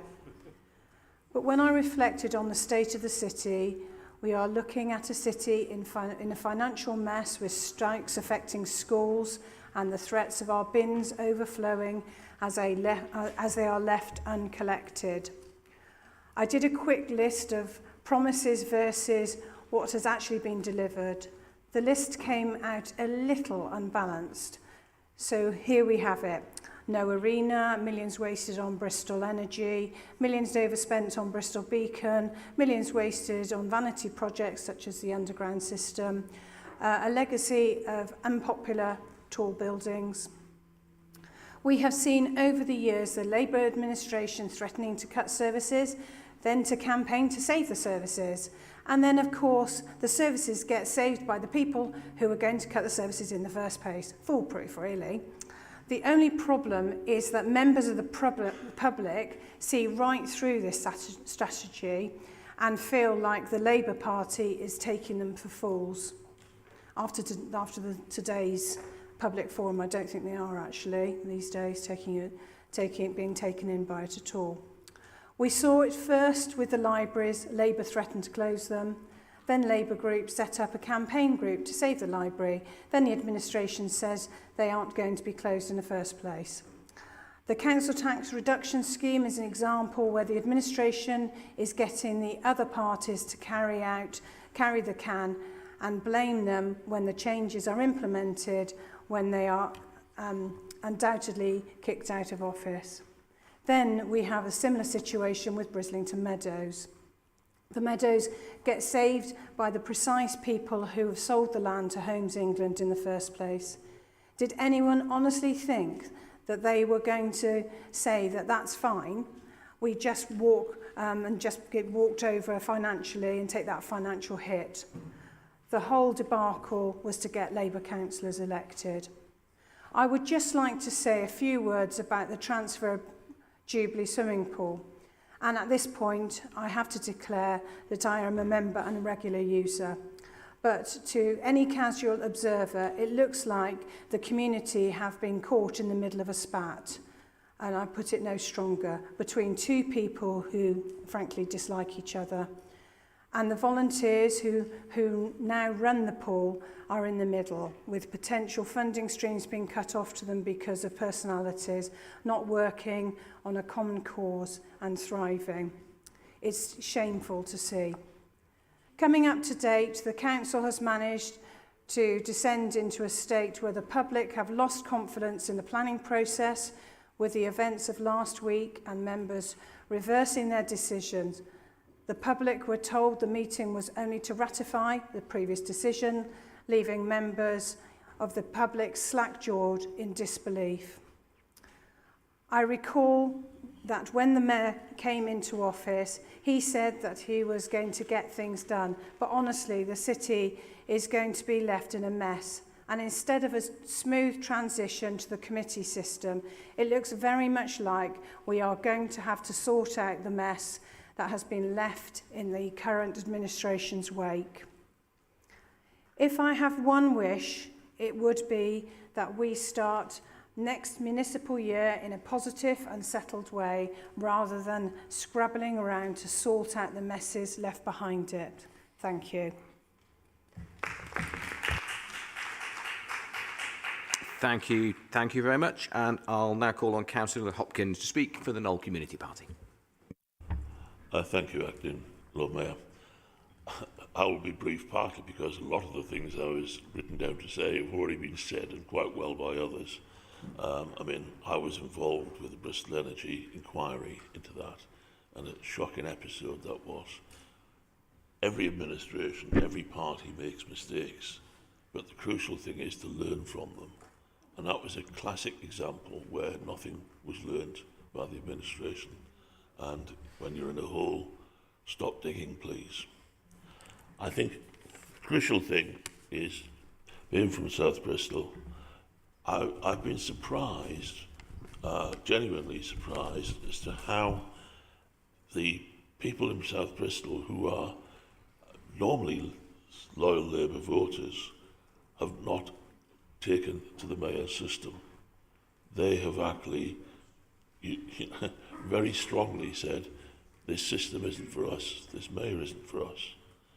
I have to give credit on one thing that's very important in our ward, and that is the Daventry Road scheme, which you actually mentioned, where there's been a good cooperation between a private institution, a trust, and the council to help deliver real good results. And it's a pity that central government have not managed to get the building done quickly enough, but that's not this council's fault.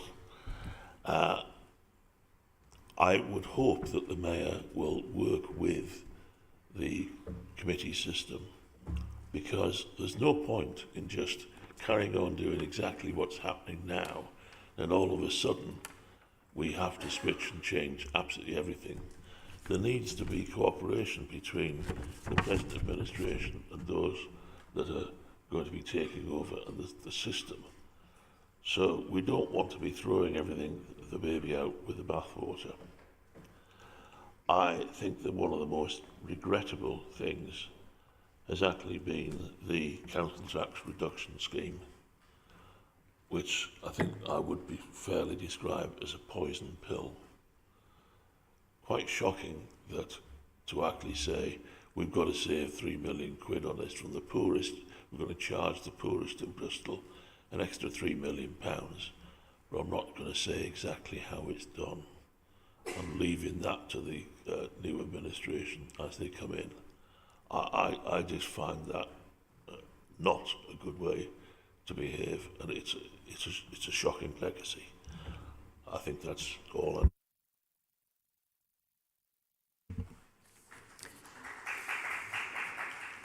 Thank you very much. Right, so that concludes the debate. Maurice, you have 5 minutes to respond. Well, thank you. So I've obviously made a few notes as we go. So let's go through. Councillor Edwards, I mean, as ever, the speech does not match the reality of the actions. I'll go through the committee system. Yeah, I want it to succeed because it's for the good of Bristol. It's been brought through on a promise of a new dawn of cooperation between the parties. I hope, looking around the chamber, you can actually deliver that, because the city will depend on it. But I would also say that the committee system is not just about councillors talking to councillors. As I said in the talk, this is about working with the city. And I don't know how many points of connection have been yet made between yourselves and the chief execs of the hospitals, the universities, the voluntary community sector, City of Bristol College, criminal justice system, head of the courts.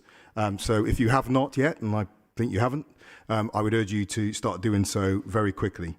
I mean, you're talking about us lagging behind on transport. You've opposed mass transit system, although you come to correct that at a WECA when you changed your position. Oslo transit system that you mentioned, it's 95 years old, 85 kilometres long, 101 stations, 17 underground. So, you know, delivering there. On homes, you talk about housing, but not once have you come forward and identified a site to deliver homes, even when we bring forward brownfield sites. And dare I mention again, when we had the Living Rent Commission, your councillor brought protesters in to storm and disrupt that meeting, terrifying staff and scaring the participants on that Living Rent Commission. Climate emergency, great, we're doing the work, £200 billion of investment opportunities with 3CI. Your party voted for, against and abstained on the heat networks. It's an emergency. Get it done. Get organised. Mark, again, is it accidental or deliberate misunderstanding? Government money is a competitive Hunger Games round. This is where we're at. Government doesn't just hand out money. We have to put ourselves in a position to receive it.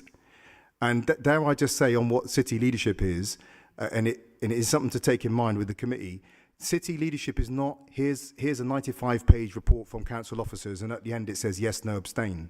It's a constant conversation and relationship with investors and decision makers around the country.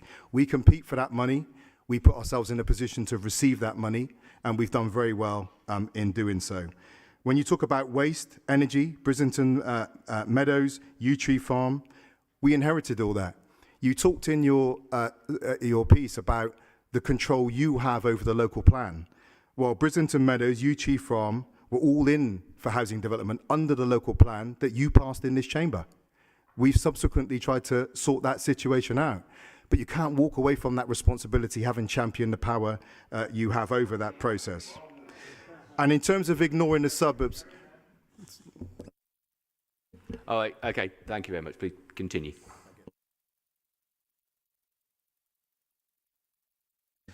And in terms of ignoring the suburbs, Ambition Lance Weston, largest wind turbine, tallest wind turbine in England. Lockleys, houses. Southmead, houses. South Bristol, youth zone, major investment. I think it's a little bit of dog whistle, to be honest, when you talk about the suburbs being ignored, but we won't peel the layers back on that one. Jos, for yourself, I mean, that speech sounds like it was written by Eeyore on Winnie the Pooh. Everything was bad. It is not a constant pot of negativity, in the city. You may not like everything, but there are some good things happening. And in terms of the cuts you mentioned, libraries opened, children's centres protected, council tax reduction scheme protected for 7 years in the face of the austerity that your party entered into nationally to support. Well, all right, let's just have some quiet so we can hear the speech and move on with the agenda, please. Anyone would think that the Liberal Democrats didn't have the deputy prime ministership for 5 years and didn't have people in the Treasury. And Councillor Hopkins, the less said, the better. But what I would say is there is no mayor in the committee system. But what we will do over the coming months, as we have done, is offer the councillors support to the committee of committees. We do want councillors to be involved in setting that budget. And I would just say it's really important to improve the quality of your relationship with your constituents. Your re-election probably depend on it. But outside of that, thank you for the time today. I think it's important that we talk the city up, particularly as we do go into this era where we are going to need the investment to deliver on all our goals for Bristol people. It doesn't happen because of political will alone, as I've pointed out a number of times. It happens because you have a strategy, you have credibility, and then you go and raise hundreds of millions and stroke billions of pounds to get that stuff delivered. Thank you. Okay, thank you very much. That concludes item 8. The next 2 items on the agenda are going to be taken together. That's agenda item 9, which is the Equity and Inclusion Policy and Strategic Framework, and agenda item 10, the Equality and Inclusion Annual Progress Report for 2022-23. Now, although we're taking them together, these are 2 separate reports. They're both going to be introduced by Councillor Craig, and so with the agreement of party group leaders, I've agreed that Councillor Craig will have 6 minutes in order to introduce both of those reports. Just so you're aware, Councillor Craig, the lights don't do 6 minutes, so it'll cycle through 3 minutes twice. So feel free to ignore the first red light, but not the second one, please. Okay. Okay, your deputy. So today I'm here to present to you the annual report on our equality and inclusion strategy and policy. This report summarises our activities and progress during the past year in achieving the objectives set out in our equality and inclusion policy and strategy for the period 2018 to 2023. Yeah, it is. It is important that we provide a transparent account of our activities and progress, as we have a legal duty to publish reports on our specific and measurable equality objectives in an accessible format. This annual report serves as a means to fulfil this duty and has been developed with inputs from various service areas, including HR, learning and development, and neighbourhoods and communities. Overall, we have made significant strides in achieving our service equality action plans. In fact, 85.6% of our actions had progress as expected or better. This is a testament to our commitment to embedding inclusive practices and promoting collaborative working. However, it is important to note that there were some actions that did not progress as expected. This can be attributed to in-year budget savings, staffing pressures, and the recent recruitment freeze. Additionally, some planned activities had to be postponed or changed to address the cost of living crisis. Nevertheless, we have identified these issues and are addressing them in the new policy and strategy. Speaking of the new policy and strategy, let's discuss our equity and inclusion strategic framework. As per our legal duty, we are required to set specific and measurable equality objectives at least every 4 years. Our existing policy and strategy for the period 2018 to 23 is coming to an end, and it's time to embark on a new journey. Our new framework is the result of a long journey in our commitment to equality, diversity, and inclusion, and this new framework builds upon the principles we have already established, enhancing our previous work and ensuring we are up to date with best practices. Our previous strategy has allowed us to undergo deep transformation, including the creation of a new equity and inclusion team and the recruitment of our very first head of service. We have gone beyond our commitment to the public sector equality duty, extending our aspirations to include people in care, refugees and migrants, people with caring responsibilities, and addressing inequalities resulting from socio-economic disadvantage. Equity and inclusion are now fundamental building blocks in our corporate strategy. Throughout this journey, we have achieved significant milestones. We founded the Bristol Equality Charter, which has over 300 signatories, and as a result of this, the Bristol Equality Network was established by a cross-section of public, private, and voluntary and community sector organisations. We introduced equality action plans and improved our equality impact assessments to a much higher standard. We have established 2 mayoral commissions, the Commission on Race Equality and the Disability Equality Commission, and embraced the One City approach by creating the Race Equality Strategic Leaders Group and HR practitioners groups and producing our 4th data product. We have mapped out the race ecosystem here in the city, which provides a comprehensive overview of work that is happening in this space. And following the success of the COVID Race Equality Group, as the pandemic has been declared over, the group agreed to transition and reformed as the Bristol Race Health Equity Group, turning our attention to wider health inequalities.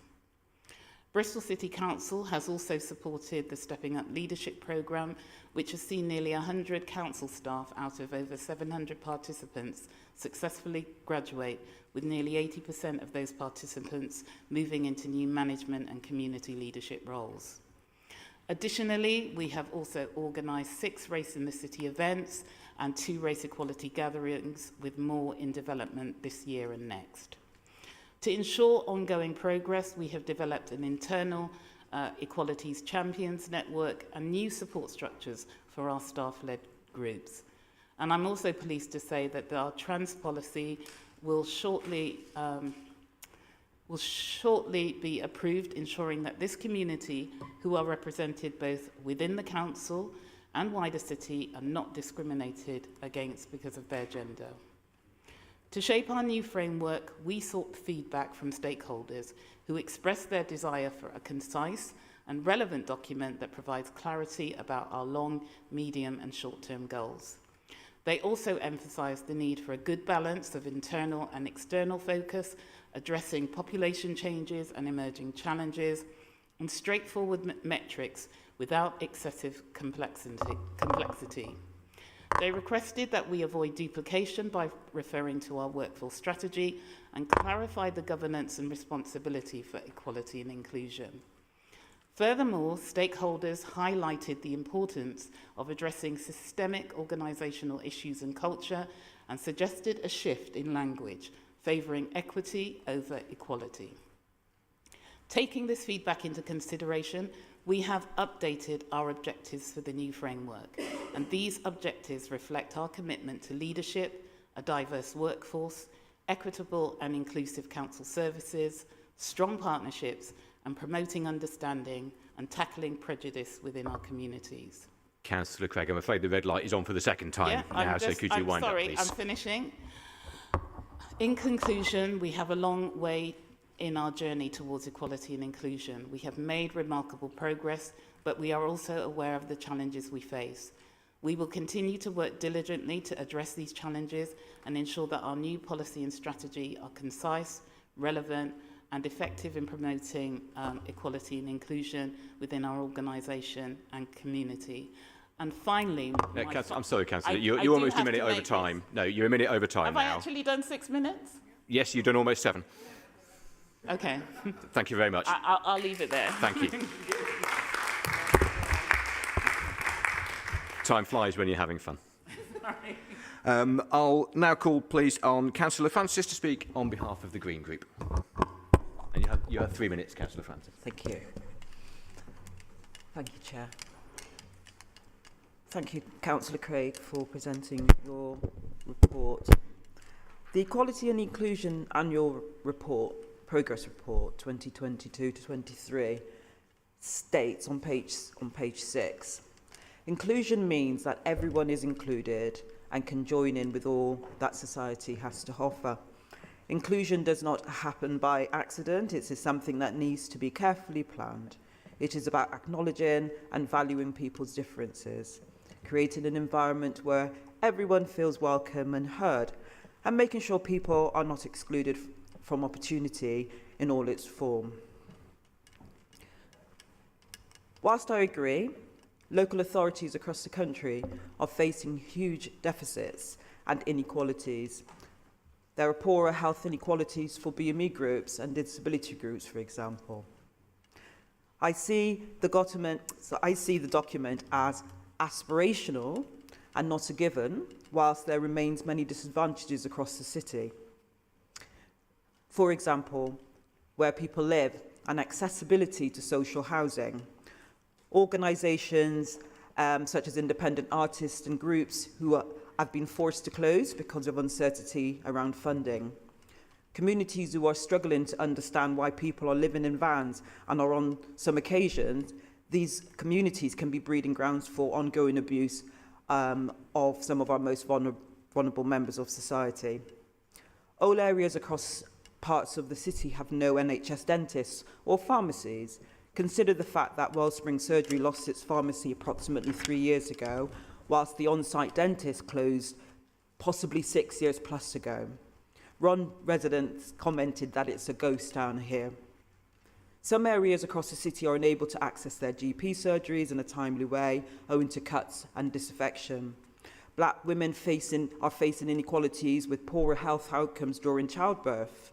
Food banks, as mentioned by the Trust Network, say the highest level of need is just off the scale. The number of people that use food banks for the first time was 760,000 people in 2022, from April 22 to March 23. There are 15 food banks in Bristol. Approximately 46 parcels are required daily, up to 7 days a week, up to 364 days of the year. December 22 was the busiest month on record for food banks and in the food bank trust network across the country, with food parcels being distributed every 8 seconds. The list goes on and on and on. So whilst I welcome and stand in support of the Equality and Inclusion Annual Progress Report 2022 to 23, I want to be clear that as a city and a council, we have a long way still to go. Thank you for your comprehensive report.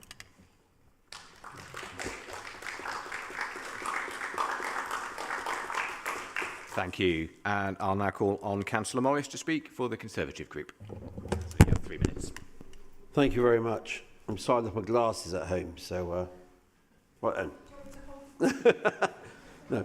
We see many reports in our role as councillors, and what's most important though is not what is said through the report, through a glossy brochure, but whether it delivers tangible improvements for our residents and our communities.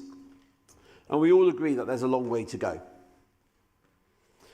Being born and bred in South Bristol, which has the largest concentration of deprivation and some of the worst educational outcomes in the country, I would say that improvements are either not happening or not happening fast enough. Residents feel neglected, ignored and taken for granted.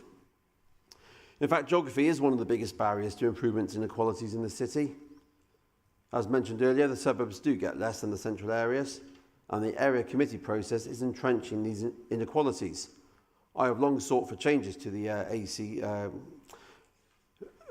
geographies, but to no avail.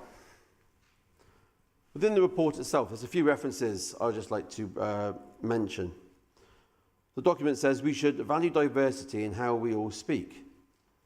And this is a great aim. But sometimes that will lead us to hearing opinions that we don't agree with.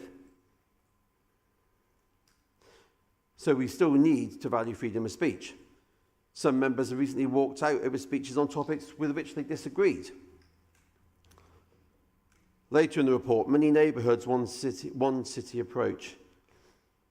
You know, this should be used to support community plan development, absolutely. Perhaps not the full-blown neighbourhood developments like we have in Lawrence Weston or Hengrave and Whitchurch Park, but looser plans to at least provide a framework for the community to get involved, to help them to better themselves and the area in which they live. And it would be great to see what that looks like. The report states 50% of the top earners within the council are women. But does this include those interim staff whose pay is excluded from the pay policy? The report itself shows that council recruits less staff from the most deprived areas. So in essence, the aims of this report are absolutely laudable, but we need to see the improvements and the results impacting all parts of the community across the city. The council and partners need to do more to help the suburbs, support those in areas of high deprivation, and review the area committees as a start. Thank you.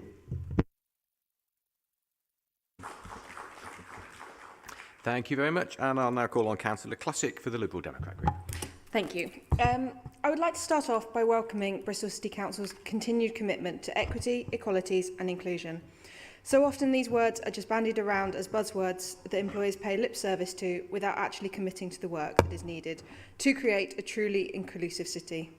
I am certainly glad to see these actions set out in the reports are thorough and concrete and show a real desire to make the council a positive workplace for all its staff and a wider city to promote equalities in the community. I am pleased to see this, both the equality and inclusion policy and the equity and inclusion strategy.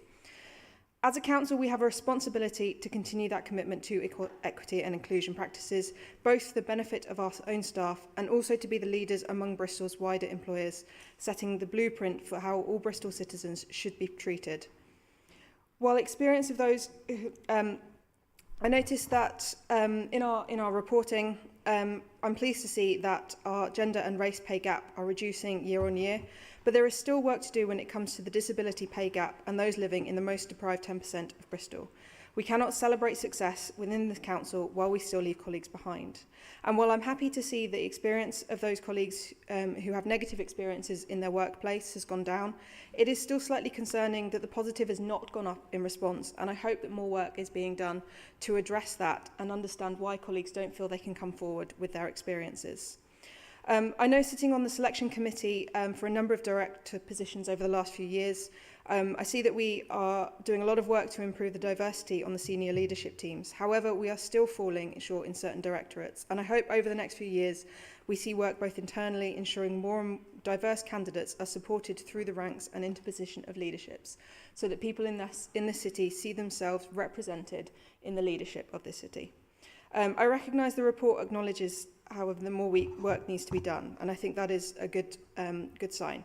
The impact of the cost of living crisis will continue to hit many of our citizens and employees in Bristol, and we have a responsibility to ensure that people are properly supported over what is going to be a challenging few years. Thank you. Thank you very much. And I now call Councillor Hopkins to speak for the KNOWLE Community Party. Thank you, Acting Lord Mayor. The report itself makes a lot of very good points, and I think I have sympathy with those who say that's fine, but how is it in practice for the people in the street? And that's what we've actually got to look at. Some years ago, I inherited the equalities brief in Cabinet, and as an example, we were very highly rated, or had been very highly rated, by Stonewall, because the policies were spot on. In fact, though, when he started speaking to a lot of the different departments, they weren't actually delivering on what they were supposed to be delivering on. But what was interesting was that those that were inclusive, and actually inclusive across all sorts of areas, were the best performing parts of the council. And I think that's a lesson for us all, because we need to make certain that things actually happen in practice, and when we see there's an inability to deliver, we actually look at it and see how we might improve that and how we might contribute. Thank you. Thank you very much. Thank you. And now going to return to Councillor Craig. You have 3 minutes to respond on behalf of the Labour Group and wrap up the debate. Don't worry, I'm not going to take all 3 minutes. So, Councillor Francis, thank you for your words. I think you've made some valuable points, and yeah, the points that you have made are as you know, are not the making of this administration, but the poor choices made by this government, which continue to blight the many and not the few. Councillor Morris, geography, quite rightly, is also a determinant of whether people live longer here in this city. And I believe our administration has supported and will continue to support communities determining their future. And the recent funding announcement of over £4 million from the Community Resilience Fund to equalities and groups geographically spread across the city is one way towards that. Councillor Classic, thank you also for your contribution. I think my final, in conclusion, we've come a really long way in our journey towards equality and inclusion. We have made remarkable progress, but we are also aware of the challenges that we face. We will continue to work diligently to address these challenges and ensure that our new policy and strategy are concise, relevant and effective in promoting equality and inclusion in our organisation and our wider community. My final ask of this chamber is that the new committee system, new committee system which comes into effect in 2024 does not drop the ball on the progress we have made both within the council but also across the city. The common question I am posed by many people from equality groups and the communities are, and genuinely quite fearful, is what is going to happen when the mayoral system is no more. The doors were firmly shut to people like me before you arrived, and our fear is that the door will firmly close behind you when the mayoral system is no more. Our administration has been open, transparent and welcoming of all communities within this city, and indeed within this very building. Representation across and within political divides really does matter. We can agree to disagree, but let's do so respectfully. So my final words on this matter are that I am now going to ask full council to note the annual report and our new equity and inclusion policy and strategic framework for 2023 and 2027. Thank you.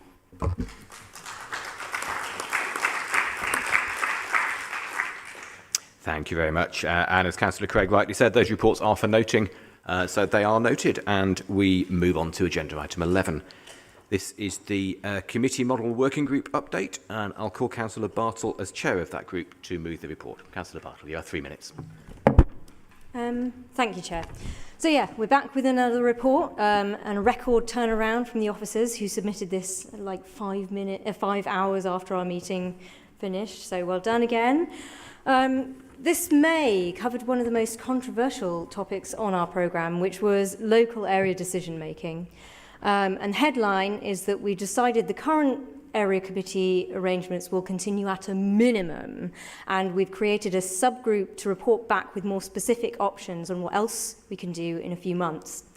We'll soon be doing our next round of public engagement as well, and we're hoping to include something about local area working in that, so we can get our priorities straight from the public.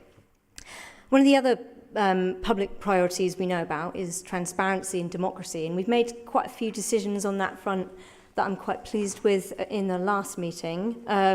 So firstly, to get a debate about a petition at Policy Committee, we've lowered the barrier to 1,000 signatures, so it will be easier for the public to hear from the people who are actually making the decisions. Secondly, the escalation panel rules have started to be fleshed out. We've suggested that to escalate, you'll need 10 councillors from 2 parties, so it's not too easy to hold things up by this process, but it also will have teeth, including the option to refer to full council to overrule a decision. Thirdly, we've said that when chairs and vice committees give a steer to officers in a briefing, Notes of these will be passed to the whole committee, so that will empower them to sort of keep everyone in check. And we've also agreed that the member code of conduct will be brought up to date so that it follows the LGA template, which is something the public have mentioned a couple of times. Yeah, just to kind of round it out, we've been hearing a lot about hopes for the committee system. We have been talking about equalities. That was a really big part of our starting up work. And earlier Mayor Rees mentioned that we need to be ambitious and look outwards. And the meeting at the end of this month is going to be one where we're talking about one city and all that. But we are also engaging with the charity sector and the mayoral commissions to make sure that their work isn't dropped. So yeah, I'll just finish by noting that next full council we may actually be seeing draft constitution sections. So it's all starting to get very real. So a plea from me, please do actually read these when they come to you, and keep up the good work, everyone. Thank you.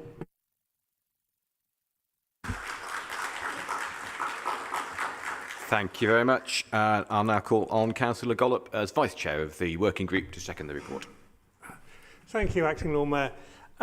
I have to say, members, the Committee Model Working Group is actually quite remarkable for the amount of agreement there is amongst members when none of us started off thinking that was going to be the case. I also must pay tribute to Jenny, who does bring her own unique style to chairing the meetings, but has in fact managed to achieve that almost incredible level of unanimity on all the decisions we've taken. And that, I think, is a remarkable achievement as well. And I hope, and taking Councillor Edwards' point earlier in the Mayor's address response, I hope that it highlights that working together can bring some really positive results. Because that, I think, is a really good sign for the future. And local decision making, I think, is a prime point of that, because there were some very wide differences. But actually, the views put forward by those who saw it as fundamental were so powerful that those of us who were slightly less certain didn't actually need any more convincing that there were potential benefits in making sure that we take this forward. And the very compelling arguments were that even if we can't make it all happen instantly, we have a commitment over time and a plan to do so. So I just think that shows the really engaging way that we work together. Now, it does seem to me it's beginning to come together, and as Jenny said, we've got outlined terms of reference, we've got outlined procedure rules. Those will form the basis of the Constitution. So it really is beginning to happen. But I want to also come back to say, to make it work is actually going to be the responsibility of everyone who is here from next May, whoever that might be. And it's going to require a really significant effort to work together, which, in spite of Tim O'Gara's magic touch in drafting a constitution, is actually down to us and not down to him. And if I can take Councillor Edwards' comments, I welcome them, because I've always believed that we have much more in common about what we want to aim and achieve.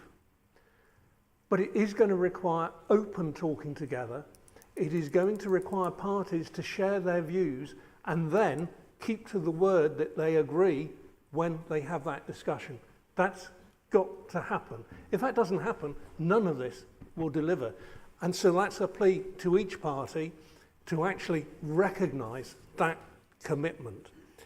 And it's also important... You are over time, Councillor, if you could wrap up. Thank you. I'll just finish. It's also important that when a party leader speaks, they're speaking for their party, so that we actually know, and those who are talking with them know what they are getting from the party that is making those commitments.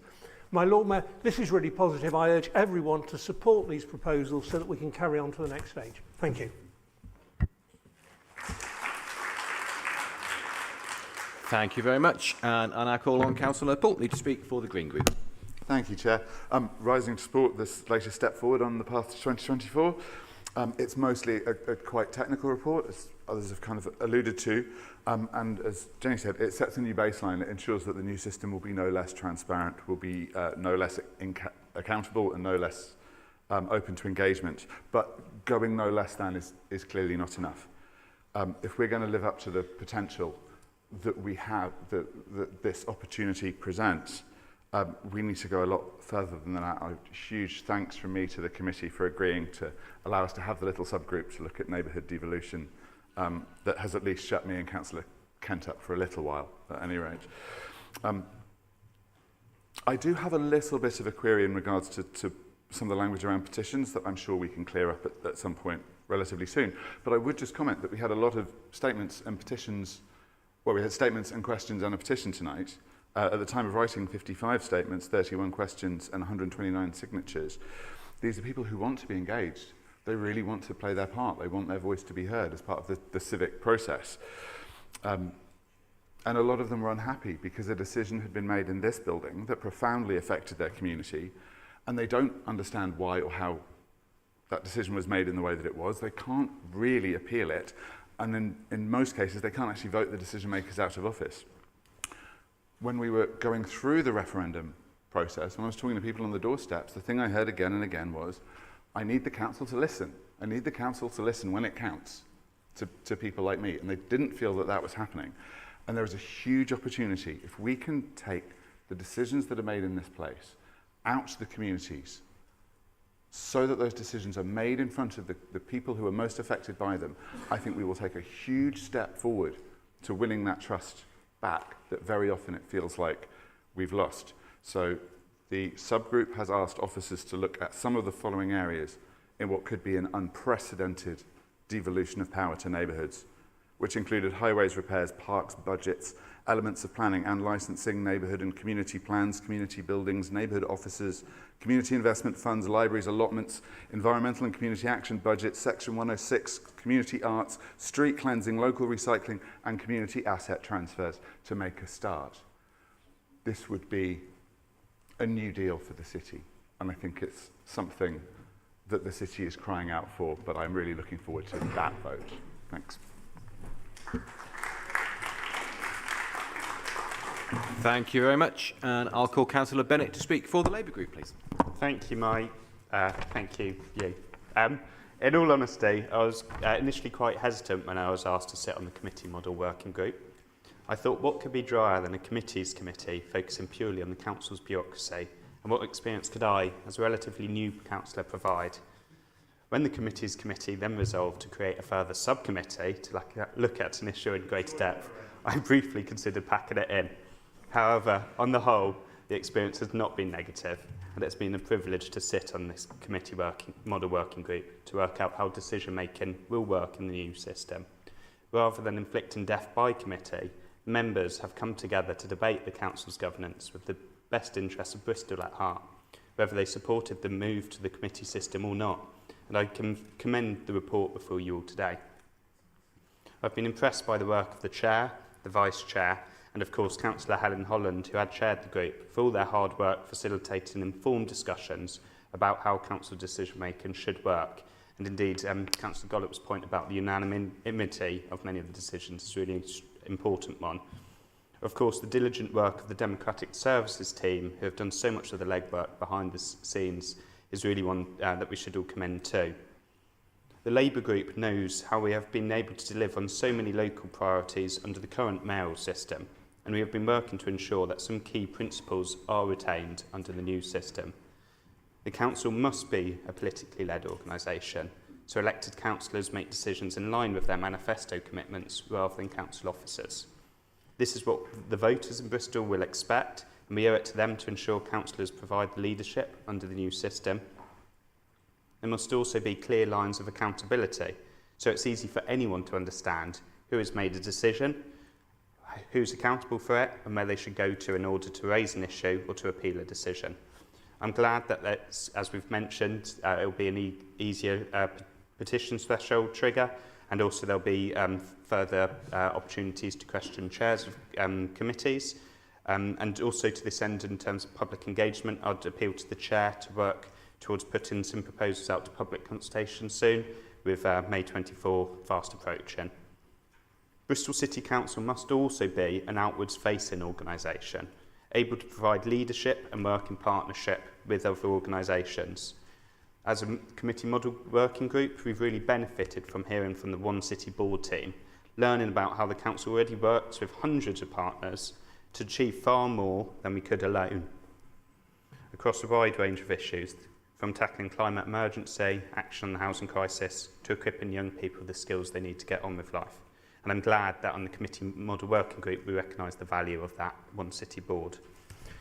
We've also appreciated the contributions from current cabinet members who aren't on the committee as to how cabinet decisions are currently taken, how they provide informal briefings and steers to officers, and I hope this will inform the responsibilities that will be given to policy committee chairs after the election. We'll continue to work... You are over time there, Councillor. I'm just finishing. To ensure that these principles are attained, and I fully commend the report in front of you today. Thank you. Thank you very much. I'll now call Councillor Eddy for the Conservative Group. Thank you, Acting Lord Mayor. Of necessity, the early months of the working group were relatively slow. Now the tempo has markedly moved up here, and the pace of progress has discernibly quickened. This is to be welcomed, and frankly is necessary if we are to achieve our goal of producing a workable constitution by later this year. Having agreed the number and nature of the new policy committees, the donkey work of the working group over the last couple of months has needed to concentrate primarily on procedural matters, including the escalation panel and agreeing to route any local working in the existing area committees. The work is utterly necessary, and in my view, the recommendations we have today are pragmatic and workable. They may not be politically sexy, but functioning local democracy needs this work to be done. My thanks also go to the newly founded Area Committee Working Group under the chairmanship of Councillor Kent. It will undoubtedly have its work cut out in the run-up to the autumn, but again, its work is vitally important and will feed into our recommendations to be considered by the working group. I can assure full council these recommendations have the full support of Tory councillors.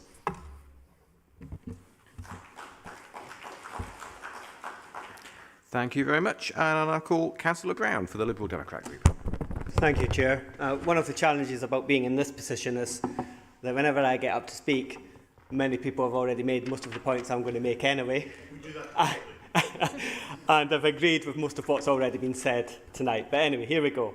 The past couple of times I've spoken to these papers in this forum, I've banged on about the need for increased and real local decision making.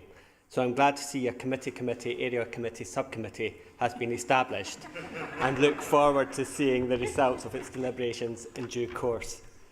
On a related point, I think the reduced threshold for petitions is also a very positive move, and I hope we can do more when it comes to public engagement and public forum in the new constitution.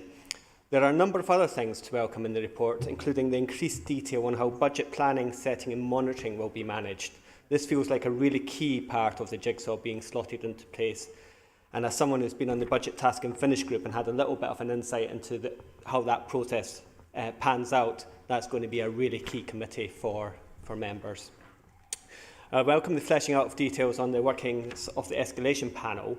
I do note the stipulation of 10 members from at least 2 groups rather than the current threshold of 5. for calling. This will obviously make calling more difficult, and we've not actually had a calling, I don't think, in all the time I've been in this chamber. So it's not a system that's being abused as things stand, but we're raising that threshold to 14% of all councillors. And my group do have some reservations as to whether that's the correct level or whether that's too high. I would like more detail on how the forward plan is going to look going forward.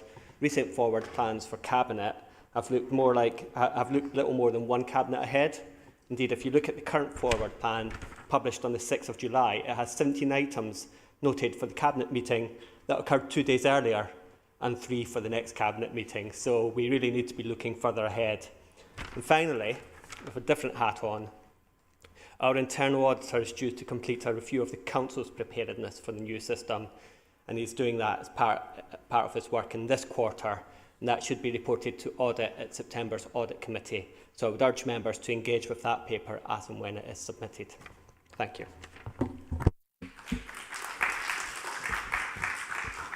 Thank you very much. And I'll now call Councillor Hopkins for the KNOWLE Community Party. Thank you, Acting Lord Mayor. It's been a very good process on what looked like at first sight, as has been said, a pretty difficult job. But the Chair has kept us working together, which we have worked together. And I particularly welcome the remarks from Councillor Gollop there, where he says that people were persuaded on the importance of local working. It's vitally important from my point of view, and the remarks that heard from elsewhere were important in terms of understanding why people voted the way that they did in the referendum. It's because they thought it's all happening over there and not something that we can actually influence. That's why they voted the way that they did, more than any other reason. I welcome, therefore, the progress that we've actually made, and hopefully we can turn the aspirations with regard to local working into reality. We'll certainly be trying. And I think one thing in terms of the committee has shown great humility in actually recognising that however well we actually prepare things, however well we think that we've done, there will be a need for, as the new administration comes along, for adjustments and amendments, and that is absolutely vital that we've got that facility built into the system. Thank you. Thank you very much. Lord Mayor, sorry, Councillor Smith. That's all right. Can I just make a slight point of order? Please. I don't want to prolong this before our break, and I mean this very gently. And Jenny, obviously, you've got my huge respect. But in your speech at the beginning, you made a comment about the reversal of committee decisions at full council. And just so everyone is clear on what we're voting on today, that hasn't actually been agreed. What is in the papers is about the fact that we need to agree those procedure rules for the escalation panel. So I just for clarity, because this is something that is obviously going to be hugely important to the next administration, I just wanted to put that point of order out, and I apologise, Jenny, I don't want to embarrass you. Thank you for that. Councillor Bottle, you could have 3 minutes to wrap up, and you may want to address that point. Yeah, no, that's a good point. I suppose it's a weird set of reports because we've given the officers a steer to go and write something, but we're not actually passing the thing. We've just said that the thing will be in the future. So, I am very proud that I've reached peak local government this early in my career as a councillor. I just want to come back on a couple of things.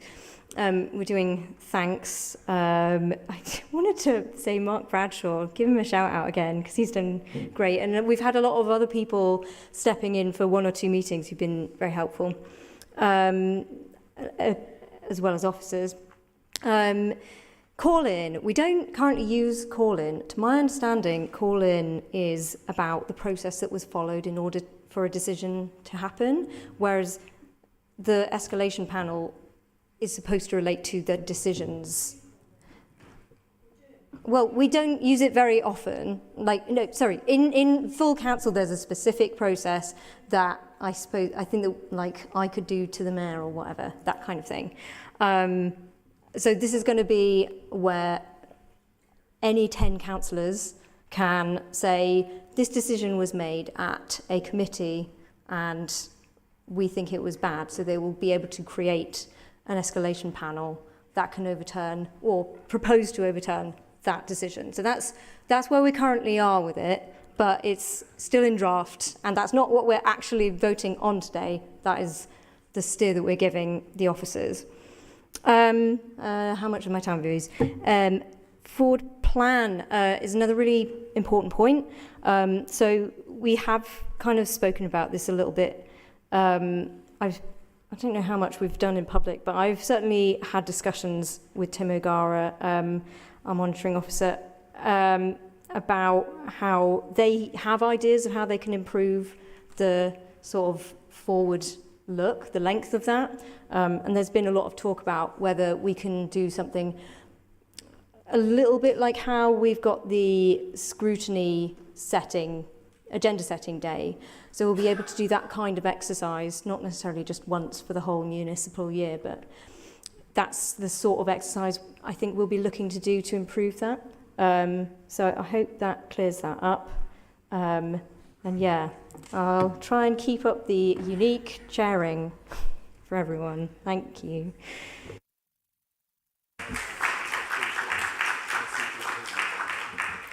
Thank you very much. Right, we're going to move to a vote then. There were 9 recommendations set out at paragraph 5 of the report, and that's pages 104 and 105 of our packs. We're going to take a single vote, aye, nay, on all 9 of those recommendations together. So all those in favour, please say aye. Aye. Any against, say nay. Yeah, those recommendations are carried. And when we move to an adjournment, we're going to take a 20-minute adjournment. Refreshments will be available in the usual group rooms. Back, please, by 25:02. Thank you.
Right, welcome back. We're going to restart, so please take your seats. Right. At this stage, we have something like 15 minutes left of the allotted 2.5 hours that the Constitution provides. So we are going to need to extend time in order to hear the two final items, which are the gold and silver motion. So I'm going to move a motion that we extend time to allow us sufficient time to hear both of those motions. All those in favour, please say aye. And against? No. OK, then the noes have it. In which case, the meeting has 15 minutes to run. If I may, my Lord Mayor. You may. I think I'd be more than happy to extend time to hear the golden motion. And I think that might require 5 to 10 minutes to get round, since I think we all agree. OK. So can I propose, my Lord Mayor, an extension to hear the golden motion of up to 10 minutes? You can propose that. All those in favour of that, say aye. Aye. And any against? 10-minute extension it is. That is the only time that will ever happen. Minute it. All right. Film my glory. And while you're enjoying your glorious victory, Councillor Weston, we're going to move on. So we have item 12 is the golden motion. Now, for the benefit of the public watching this, I should explain this is an altered motion. So it's still the Green motion will be moved by the Green Party. The text of the motion has been slightly amended from the original published version, and that's been done with the agreement of all other parties. The amended version of the motion was published on the website yesterday. And so I will call Councillor Wilcox to move the motion on behalf of the Green Party. Councillor Wilcox. Thank you, Chair. I rise to propose a motion for this council to adopt a Vision Zero approach to prevent all road deaths and serious injuries by 2030. In 2021, 1.31 billion vehicle miles were driven within the 42 square miles in the city and county of Bristol. According to the Department of Transport, this is increasing by 12.6% year on year. This almost implies that our roads are safe. They are not. Nationally, in 2020-22, 1,695 people were killed on our roads. Nearly half of them were occupants of cars. That's 5 families who will lose a spouse, a mother, father, son or daughter every day of the year. The Green Party does not see this as a valid price for maintaining this business-as-usual approach. As councillors, we are responsible for protecting our communities from dangers like this. The term accident is benign. It implies an unpredictable event nobody can be blamed for. But people drive vehicles, people set the rules of the road, and people design the street space. Collisions and crashes are avoidable, as are deaths and serious injuries from them. We can and we must prevent them by engineering out the potential for serious harm, by slowing vehicles down and by separating road users. To achieve Vision Zero, we must lower speeds on our streets. We can slow down vehicles with speed humps, or we can have camera enforcement. Design collisions out of our streets. Why do so many junctions have sweeping arcs on corners? It encourages speedings. Promote safer vehicles. Transport for London has a massive problem with lorries with blind spots, and they have mandated that only lorries that meet their safer lorry scheme can enter the low emission zone. We can educate users about safe driving practices and enforce a good standard of driving. All council employees should be meeting the standards of the Highway Code. We should learn from our mistakes and continually reassess the transport network. We need to increase the number of average speed cameras in our city to make the roads safer. For instance, why is there no averaging speed camera between Sea Mills and Bridge Valley Road? It's been the location for so many road traffic collisions. How often do we have an opportunity in this chamber to make a decision that can save lives? I think everyone here agrees that nobody should have to risk their or their children's lives driving, cycling or walking in our city, and that the only acceptable number of deaths and serious injuries on our roads is 0. By voting for this motion tonight, you can take the first step towards achieving that. Your votes matter.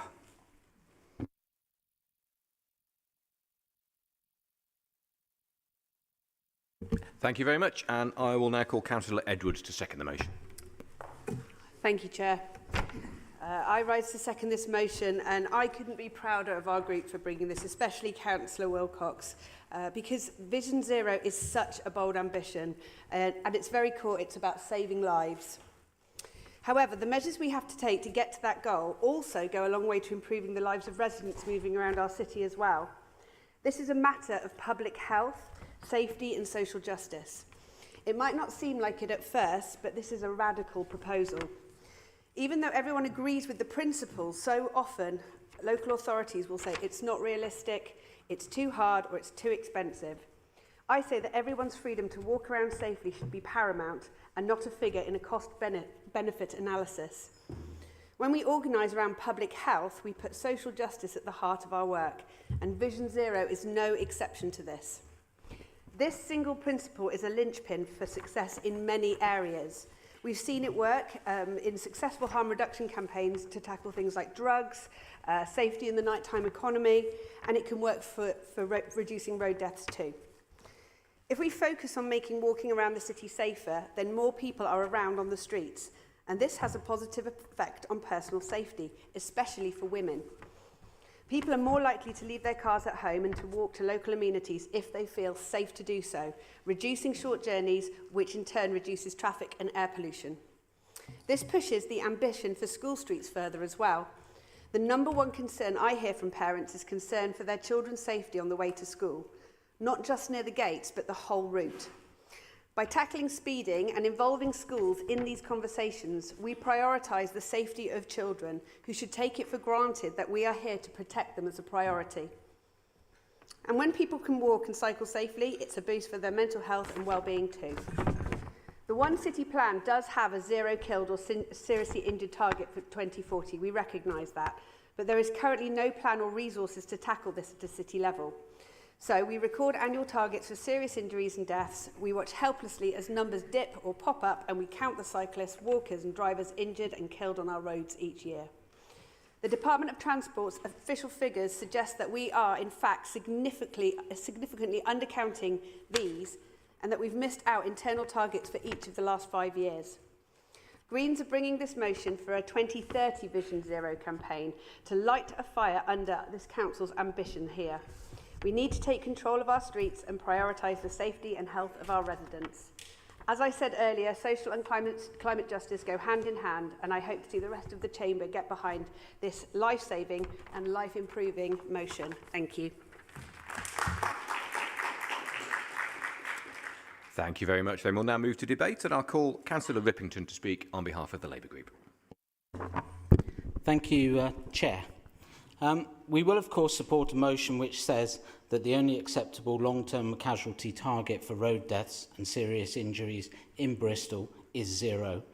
I'm sure that everyone here would agree that even one death on our roads is one too many. As the motion states, we already have a One City target of 0 deaths and serious injuries by 2040. It's right that the Council adopts a target that will help us to achieve this aim.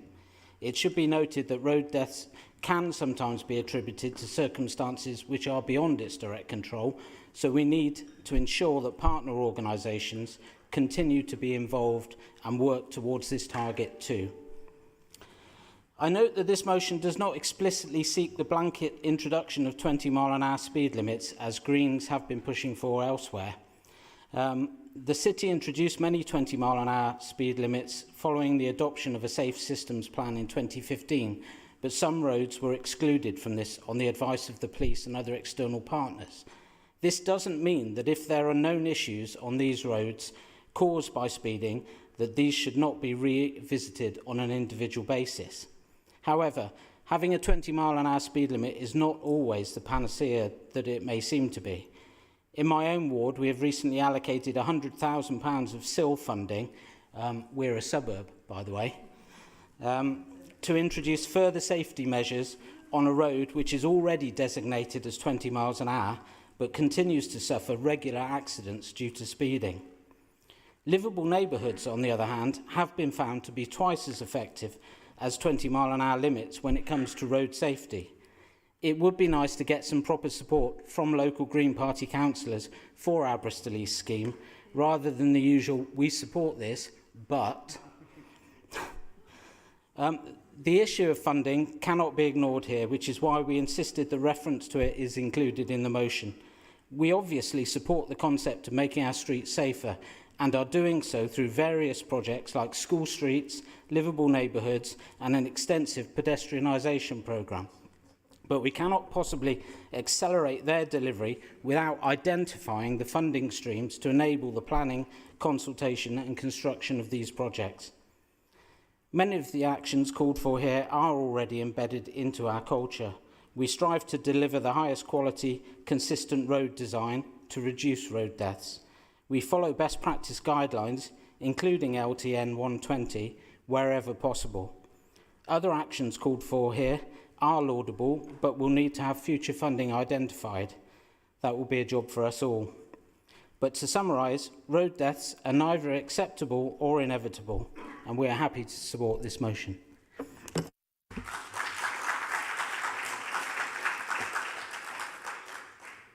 Thank you very much. And I now call Councillor Weston to speak on behalf of the Conservative Group.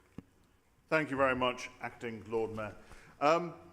I rise to support the altered motion. And thank you very much to Councillor Rippington for bringing it. Thank you very much to the Greens for bringing the substantive. I do think the altered motion is better. We did have some concerns with the substantive one. Particularly, it raises the issue of the billboards and everything else on that as well. Sorry, I'm not with you on that. I realise electronic billboards can cause a distraction to drivers. Having said that, so can 3 children in the back seat. And I'm afraid there's been no demonstrable link between electronic billboards and road deaths. So I'm glad that's been removed. The one thing I would say, and I want to drive this home, we're going to support the motion today. The devil will be in the detail of the schemes that come forward. I think all of us have a local knowledge that sometimes planners and certainly traffic officers don't understand the way traffic flows and moves in our communities because we're embedded in them. I've been in a situation where I'm sure we all have, where officers come forward with proposals, we look at it and go, that doesn't work because that's not how the traffic moves around our ward. And I've sat here one day and they went, oh, well, no one does that manoeuvre. Yeah, I do that manoeuvre along with about half the ward that does that manoeuvre. And they have to then go back and rethink it. So what we're going to need to do is make sure that as we're delivering this plan, the devil in the detail, it is filtered through us and it uses our local knowledge in consultation with residents to make sure it's practical and going to work. Because one size doesn't fit all. 20 mile an hour in the speed limit, as Councillor Rippington was saying, is an avid example of that. But one of the key things we're going to have to do is look at how we're going to actually pay for it. And you made this point as well. It's all good having a plan, but it's how we deliver it. At the moment, when it comes to road safety, it's hit and miss across the city. How many of us have had that situation where we say, well, there's a traffic accident here, and you're just referred to the area committee? And you know, that's all you can do it on. Now, I've had 5 crashes in the last year and a half at the junction of Hallen Road and Avonmouth Way. One lady's just come out of hospital. She was horrifically injured. I wasn't targeting them, but thank you for that. Appreciate the thought, I think. It's fine, but all that's referred to is I take it to the area committee. Well, there's been 5 accidents at that point. There is obviously an issue, but we have no means, of minus £10,000, no means to deliver it. We had a situation last year at the junction of Hallen Road and Kings Weston Road. Car straight over the top, straight into a house, and it did that twice. All we did was put some new markings on the road. That's it. The problem here is how do we engineer a road system that stops the morons driving like morons? And you can't do that without funding. And if the only means to deliver that is the area committee, then any plan we deliver will fail. So let's bring forward the plan. We support the motion today. The devil's in the detail of how we fund it and actually what we're going to put there on the ground. Thank you very much, Acting Lord Mayor. Thank you very much. And I now call Councillor Varney to speak for the Liberal Democrat Group. Thank you, my Acting Lord Mayor. When I was 7 years old, I was playing hide and seek with friends outside my house and ran across the road without looking. Unfortunately, I was hit by a passing motor vehicle and, according to witnesses, went flying through the air and landed in a heap in the middle of the road. My parents, having heard the screech of brakes and the screams of my friends, came rushing out of the house, scooped me up and took me to Western General Hospital. Luckily, and probably due to a bit of extra padding, no bones were broken and I wasn't too seriously injured. I was also lucky that the driver was travelling relatively slowly in a residential area. Unfortunately, many other people are not so lucky, and every year hundreds of people are killed or seriously injured on our roads. Excessive speed is, of course, one of the major factors, so the implementation of the 20-mile-per-hour speed limit in residential areas by the previous administration is a welcome step, although better enforcement is needed to ensure compliance. Speed is not the only issue, of course, and much more needs to be done to improve the quality of our infrastructure, especially our active travel network, to make it safer for all road users and reduce the number of casualties. Indeed, a lot of the work I have been doing as a local councillor is already working towards this aim. My petition today is a case in point. Inconsiderate pavement parking is a danger to pedestrians and other road users. By stepping up enforcement and providing better separation in the form of, for example, bollards and railings, we can help keep people safe. My long-running campaign to open the former Brislington railway line as an active travel corridor is another good example. The Brislington Greenway would provide the missing link in the National Cycle Network Route 3.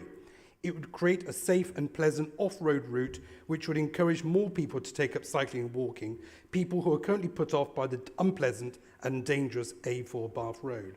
It's a pity this popular campaign, the petition for which got around 2,500 signatures, has been resisted by the current administration, and years later the land lies derelict and unused. Furthermore, as a member of Area Committee 5, I have advocated for safer streets, school streets, new pedestrian crossings and improvements to existing pedestrian crossings, although budgetary constraints and staffing issues mean most of these projects have yet to see the light of day. Together with my colleague, Councillor Joss Clark, I campaigned for a safer streets project near St Anne's Infant School in our ward, which was awarded funding back in 2019. However, 4 years later, and we are yet to see a shovel in the ground. We have to do better than this. A few years ago, Bristol City Council committed itself to carbon net zero by 2030. Although difficult, if not impossible to achieve, it's important to have a target and something to work towards. Similarly, Vision Zero by 2030 is undoubtedly a valuable target which will help to focus the minds of our decision makers and may help to reduce the number of road casualties more quickly. Thank you to Councillor Wilcox for tabling today's motion, and the Bristol Liberal Democrat Group will be, of course, supporting it. Thank you. Thank you very much. Well, we have no speaker available for the Knoll Community Party, so I'm going to return to Councillor Wilcox as mover of the motion to wrap up the debate.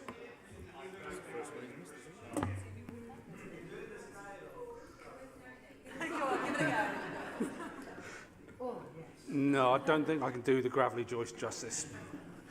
Thank you, Chair. Green councillors support livable neighbourhood proposals. However, we are questioning the consultation process, particularly with the Somali community, which seems not to have an adequate level of engagement. The Mayor has already talked about moving forward together, not individually, and that's what needs to happen with livable neighbourhoods. Some of you might be wondering why the Green Party has chosen to be so specific about the direction of this motion. The Council has a 10-year plan based around the Safe Citizens approach that was written in 2014. You can find it if you search for road safety plans on the Council website. That plan runs out next year, and after speaking to relevant officers, there was nothing in the pipeline to replace it. We are adamant that having a plan in place for road safety is vital to our Council goals and will save lives in both the long and the short term. There should also be no gap where a future administration has to frantically create a plan to ensure public safety. The current administration needs to be mindful of this. We are also mindful of the statistics that the administration uses to match its goals. BPPM 120 is in the performance plan. The current stats use unadjusted figures, and the Department for Transport recommends that adjusted figures are used. This would mean that the Council is underreporting the killed and or seriously injured numbers for 2021 with a value of 89. It should be 138 according to the DFT. I commend this motion to the Chamber, and please press the green button.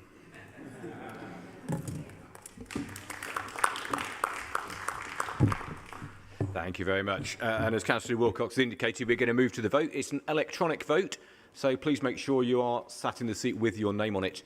And as Councillor Wilcox said, we have a new system, very exciting. Instead of seeing 3 blue lights in front of you, you're going to see a red, amber and a green, where green means yes and red means no. So the vote will run for Please vote now. There's 2 Greens. There's 2 Greens.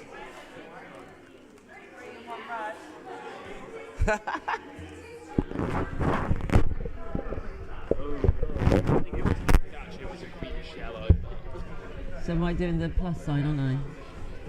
Is it the plus sign? Yeah, plus sign. That one? Yeah. Because I'm always getting this Yeah, one. that's right. One to the left. One to the left. Left one.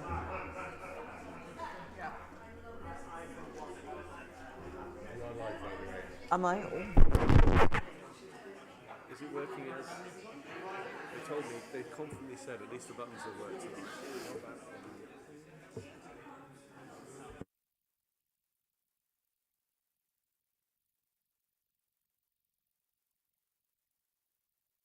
Okay, it looks like we have a result. That's 52 votes in favour, no abstentions and none against, so the motion passes.